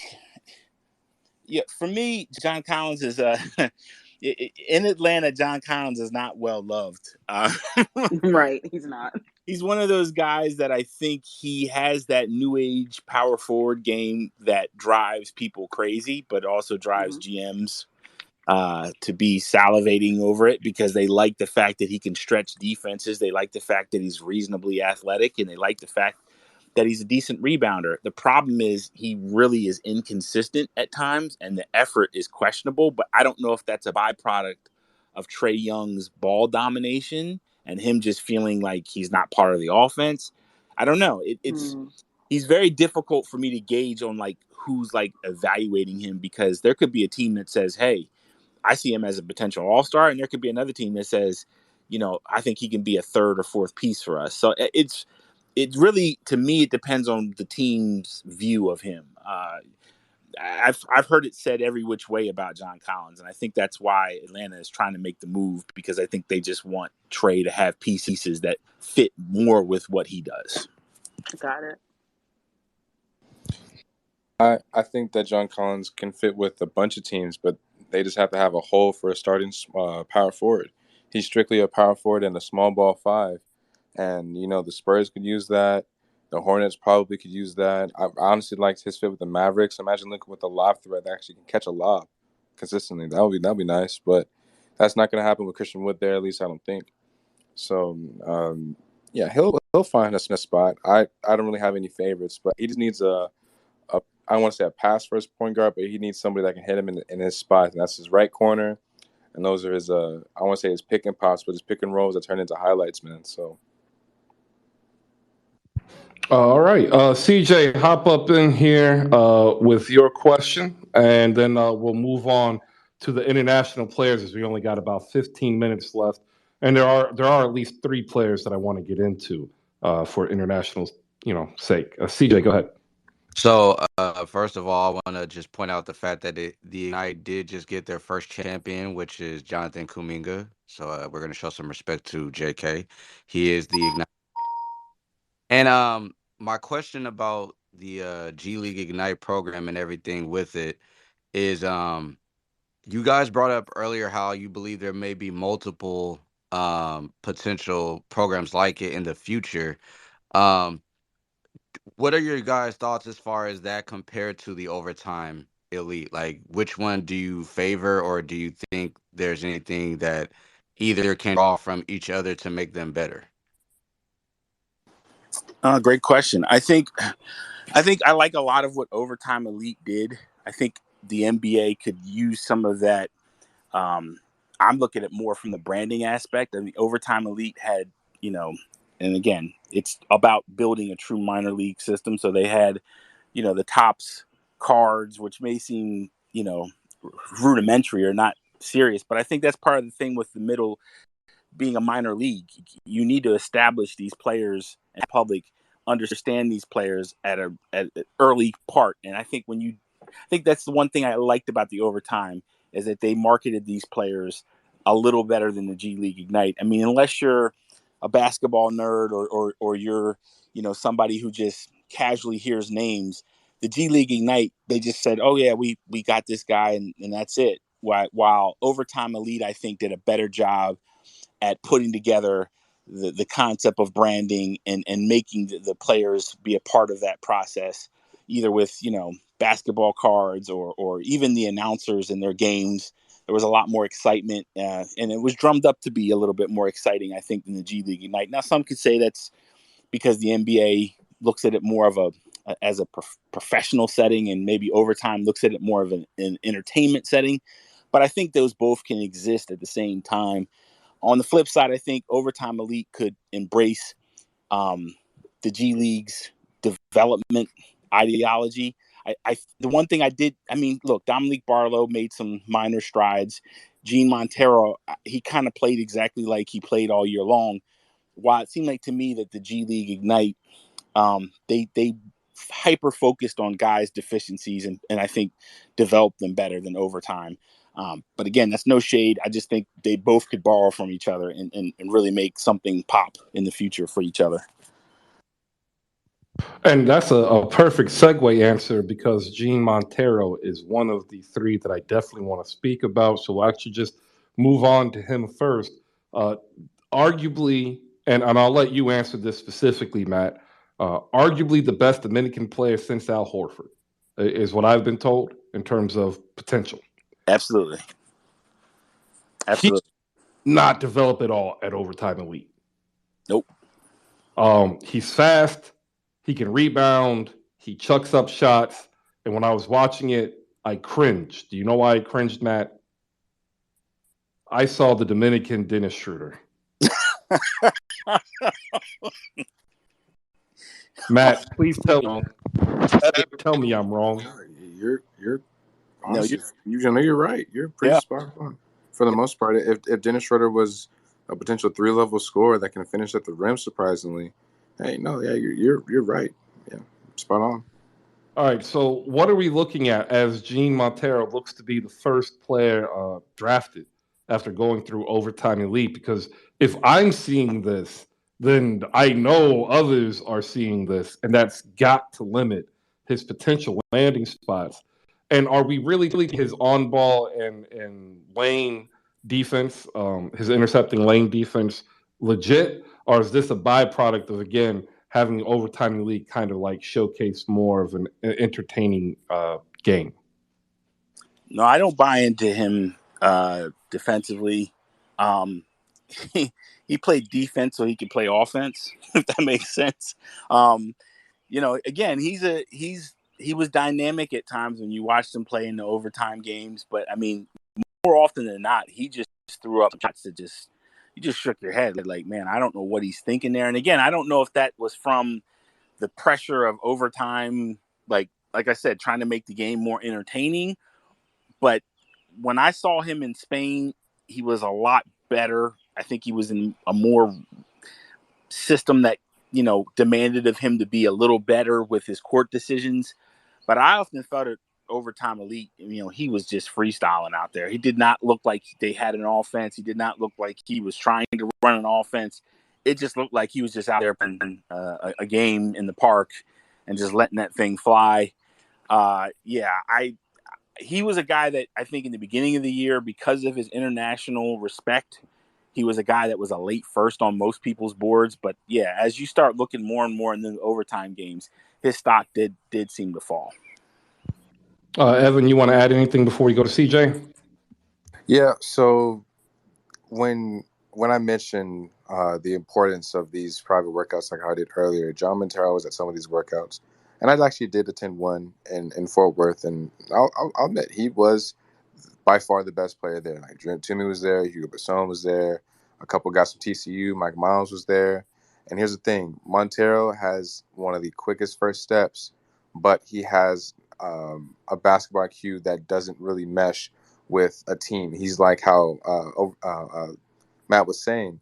He's like an AAU type of point guard, like the best AAU guard you can imagine, taking the craziest and laziest type of passes that are just fancy. You know what I'm saying? So if he can calm down and be, I don't want to say team oriented like we've seen with his international teams. He actually is the leader of that team, the captain, really vocal for the most part, definitely the best player. But he needs to have a point guard mentor him. Like, seriously, if the Warriors can find a way to move up in the second round and get him, that is listen. I've said this one time. I know the Warriors got a lot of love. The Warriors' last thing that they need for their third unit, technically, of the Kumingas, the Wisemans, the Moody's, they just need a point guard. And if they get him, the pass first point guard, that lineup right there, those 4 or 5 guys, that's better than team's second unit right there. I'm telling you, man. So that's scary. So just be on the lookout for that. All right, CJ, the Unathletic, go ahead, get your question in. Then we'll move on to the next international prospect. That'll be Nikola Jovic. Evan, real quick before I ask my question, everything you've said has been genius up until you try to put John Montero on the Warriors. I don't appreciate that. Listen, any point guard that knows that they can have a solid veteran mentor them like that is all you need. So I can obviously think of better fits, but now John Montero with no pressure to play off rip with a Hall of Famer, yeah, mentoring him is solid, bro. He'll be a stud one day if that happens. I hope you're right. But my question to you guys is actually about the international bigs. I'm curious, like, who you guys like the most out of them between like Khalifa Diop and I believe Kamagate. Like, who are the international bigs that you guys really like? For me, it's Kamagate. I have him above Diop. And then I think you have also, what's the kid's name? Ibu Baji.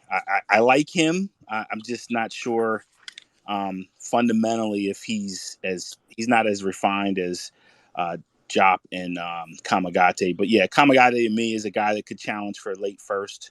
Wouldn't be surprised if he's in there. I know right now most people have him in their second round, but he's definitely a guy that we could see on draft night going to late first. Yeah, it's Kamagate to me. Kamagate and technically Christian Koloko would be in the same tier of international bigs, but Koloko went to Arizona even though he's, international. But at the moment, Kamagate is in his own tier of his own if we're talking about guys like that. The Khalifa Jobs, even like the Musa Diabates, even though he went to Michigan, he still counts, I guess.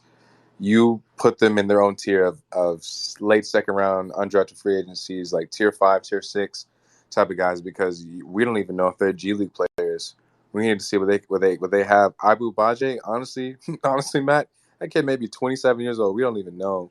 That guy, literally, listen, let me tell you. I didn't want to say, yeah, go ahead. You've seen I'm not gonna try to be too. Yeah, the kid can run really fast. That's all he can do. That's what I'm saying. He can run really, really fast. Sprint up the floor like a. I'm not gonna say it. Go ahead. Move on. I got a quick follow-up question. Right, Desagna Diop is the one groomed for all Diops in the NBA, right? Oh my god! Like I want this on wax because I was so wrong about that guy. Chris, I'll say this, and I'll make this as appropriate as I can. Every other African center as a prospect is going to be a miss. Every other one, but every other one is going to be solid. You know what I'm saying? So you'll get your thon makers. And if y'all don't, but then you'll get a few good ones, man. That's because you don't know what they could turn into, man. Trust me, they could be a Joel Embiid for all they know. Oak Hill Academy, number 8 overall. Like, I mean.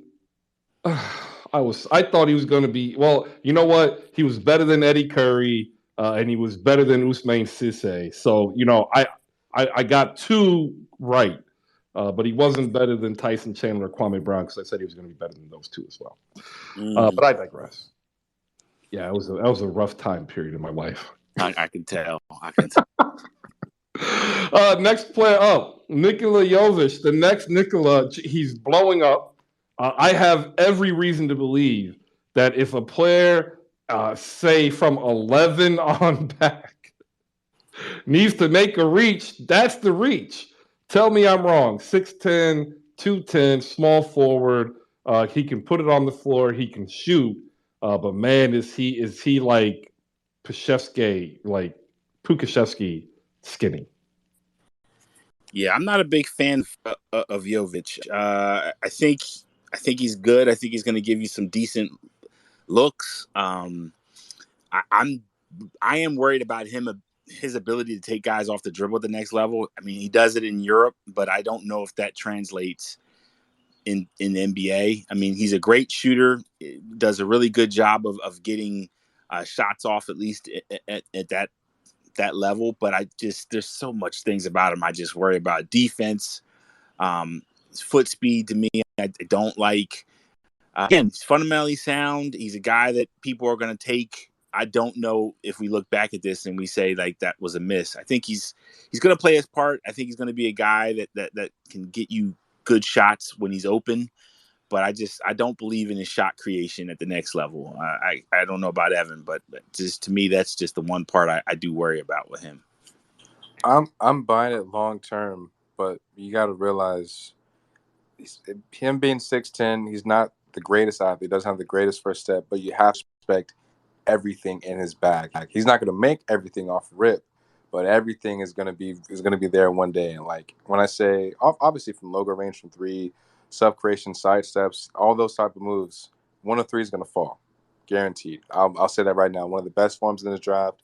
I said this in many spaces. Look for him to be in the 3-point contest year after year after year after year after year, just because he can light it up sometimes. Everyone will recognize him and hype him up as like the next best thing, right? So for that alone.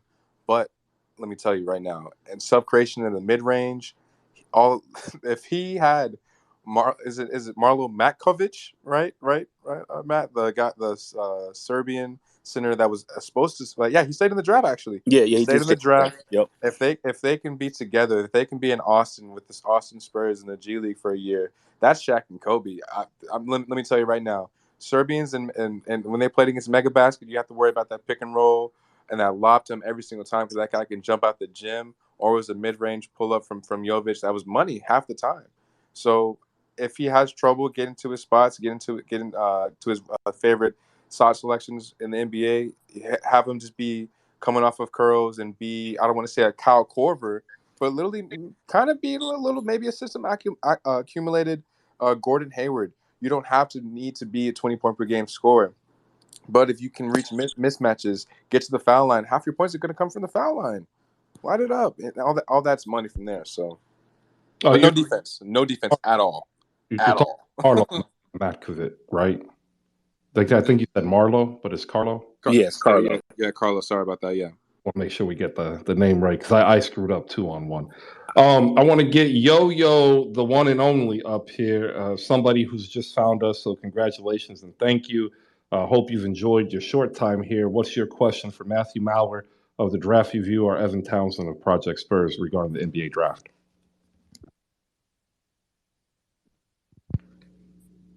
Oh man, no. Great, Avi. Hey, shout out to you.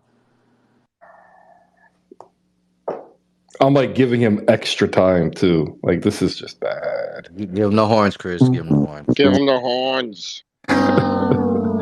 Don't like giving the horns to like people who've never spoken before, man. Like I had one person, they said like it almost made me cry. And I'm like, get out of here. But hey. It's okay, Chris. It's a Hoop Spaces tradition. All right, so the last international prospect, and like this is one that a lot of people I don't believe really actually pay attention to. Gabriella, is it Porcida or Procida? Yeah.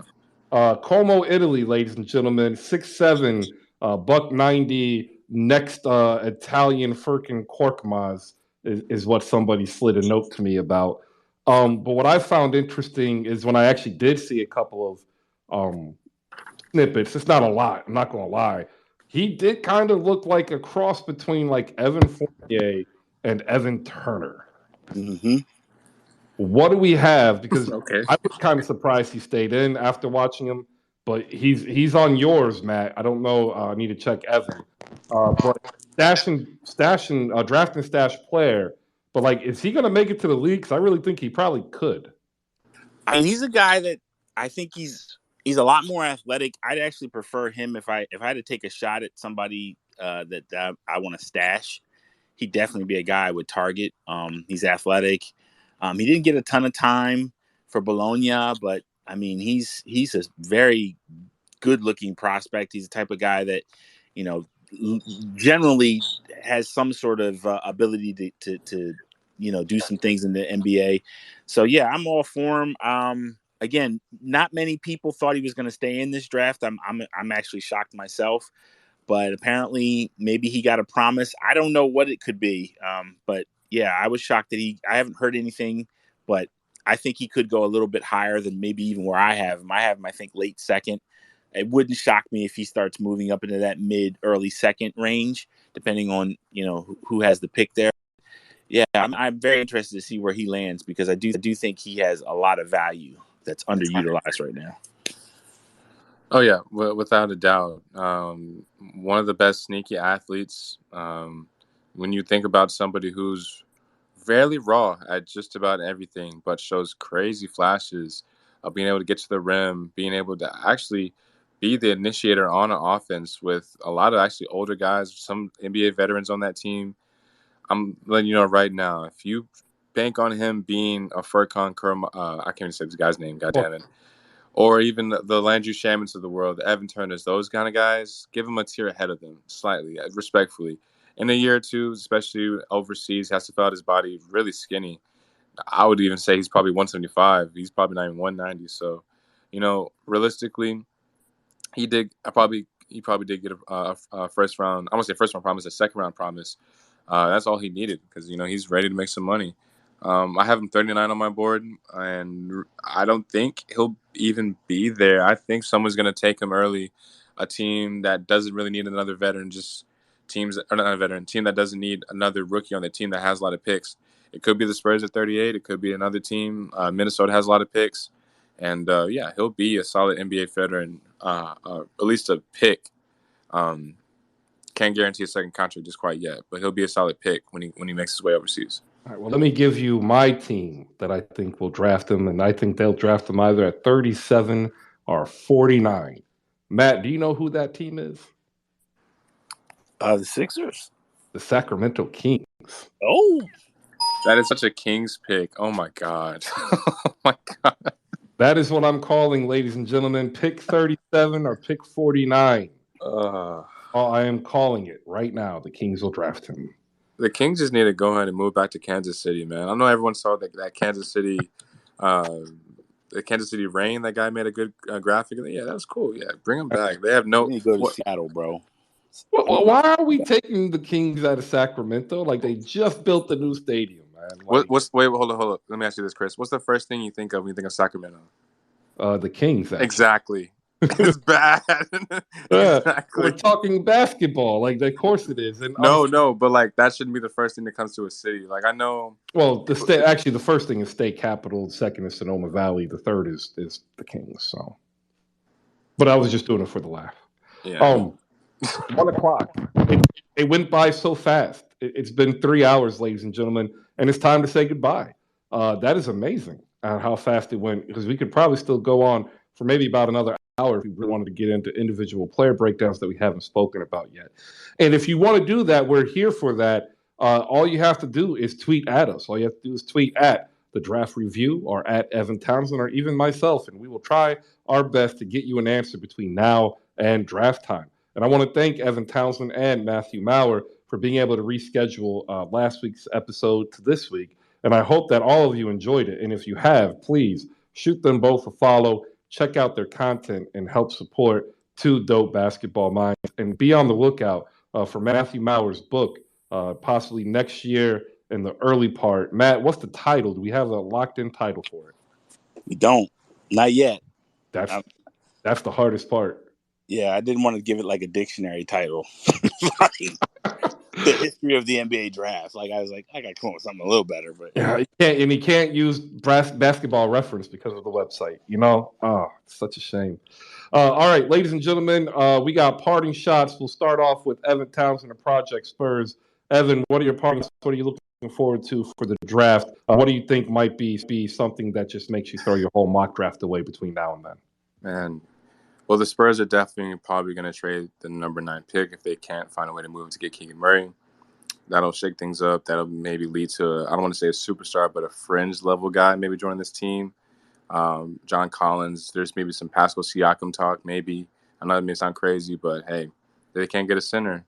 Might as well be a power forward in San Antonio. You already got your ring. So I don't have any crazy predictions, but look for guys to just keep falling and falling and falling that are in the green room. Torrey Eason, Ousmane Dieng, solely because they tested so bad in workouts or didn't even post about their damn workouts in the first place, literally. So look out for those guys to slip.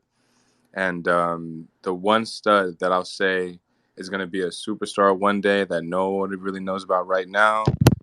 Let's go down the mock draft. Let me make this up top of my head. I will say Bryce McGowens. Bryce McGowens will definitely be a 3-level scorer one day. He's very raw, very inconsistent. Took the most terrible shots in Nebraska, but we're talking about Nebraska basketball here. In the right system, maybe as like in the same Moses Moody type situation, right? With veterans all around, good mentorship, guy's gonna be a stud, without a doubt. yeah. First, let me thank Chris and Evan for hosting this room with me. Really appreciate Chris. Me and Chris go back. Again, beautiful guy. Appreciate everything you do for the community. For me, I know that there's gonna be somebody who we've all put together these lists and these mocks, and somebody's going to get drafted, and we're going to say, I didn't have that guy. So I know it's going to happen. I just don't know who is going to do it. I would say I second the Bryce McGowens pick. I think he's got exceptional value. I mean, his footwork is amazing. He's just such a fluid, dynamic player. Just does moves that you just shake your head and say, that's an NBA guy. And then Jake LaRavia from Wake Forest, I think he's got some really value. And then keep your head and your eyes on Max Christie from Michigan State, another guy that I think could make some noise in a couple years. That surprised a lot of people with staying in the draft, but I think long term he could really add some great value.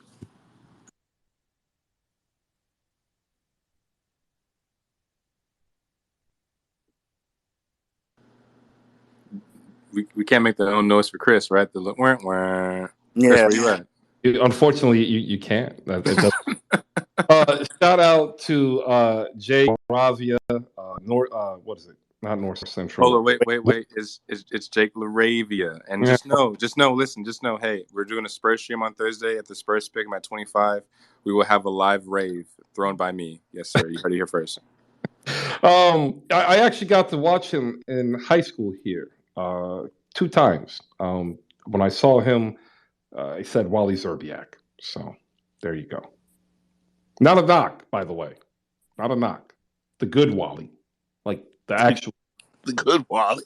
All right, ladies and gentlemen, that's our show. 808's got here with 30 seconds, waiting. I'm 5 minutes over. I think he's got something important to say. 808's, what do you have? Good morning, Actually, you know what? Let me stop this no more. Good afternoon to Chris, Danny, Maliika, CJ, Saint, JFK, everybody, all the people. I wasn't in Who Spaces today, I usually am, but I had some stuff to take care of. But there will be a space after the Sky and Aces game tonight, which is a preview of Commissioner's Cup as well. And if it goes my way, it'll be the WNBA Finals where Danny has to suffer another defeat where the Aces don't win a championship. But this game should be on ESPN. I don't know why it's not. Honestly, I think it's a bunch of bullshit. But, hey, we know what it is, all right? We move. All right. Make sure you tap in if you want to talk some W tonight. We getting with 808s here shortly to work on a more permanent fixture of W Talk here for Hoop Spaces because basketball is 24/7, 365. I leave you with this. There are going to be 58 people who gets selected on Thursday. 58 chances for a life changed forever. But the honest truth is, we all know that out of these 58, only some are really going to make it. And that, my friends, is really where the interesting part is for me. Like, I enjoy this process because I see the maturation of not only the individual player, but actually teams as well. Teams grow just like players do. There are cycles that we need to follow, and the draft is really the linchpin on how your team is going to be long term. Just look in the history of those who compete consistently: Golden State, San Antonio, even if you want to add in Phoenix at times, Miami, being able to find those who are less touted or undrafted. Like, these times matter. So when you do watch the draft, have fun, but like, know that the amount of work put together to accomplish this on both sides is astronomical. It takes time to just say, yo, regardless of what happens, congratulations, enjoy this moment, because all this work that you've put in has paid off. I leave you with that. See you tomorrow, everybody, 10 a.m. Oh man. Put the music back on. Ace is gonna win.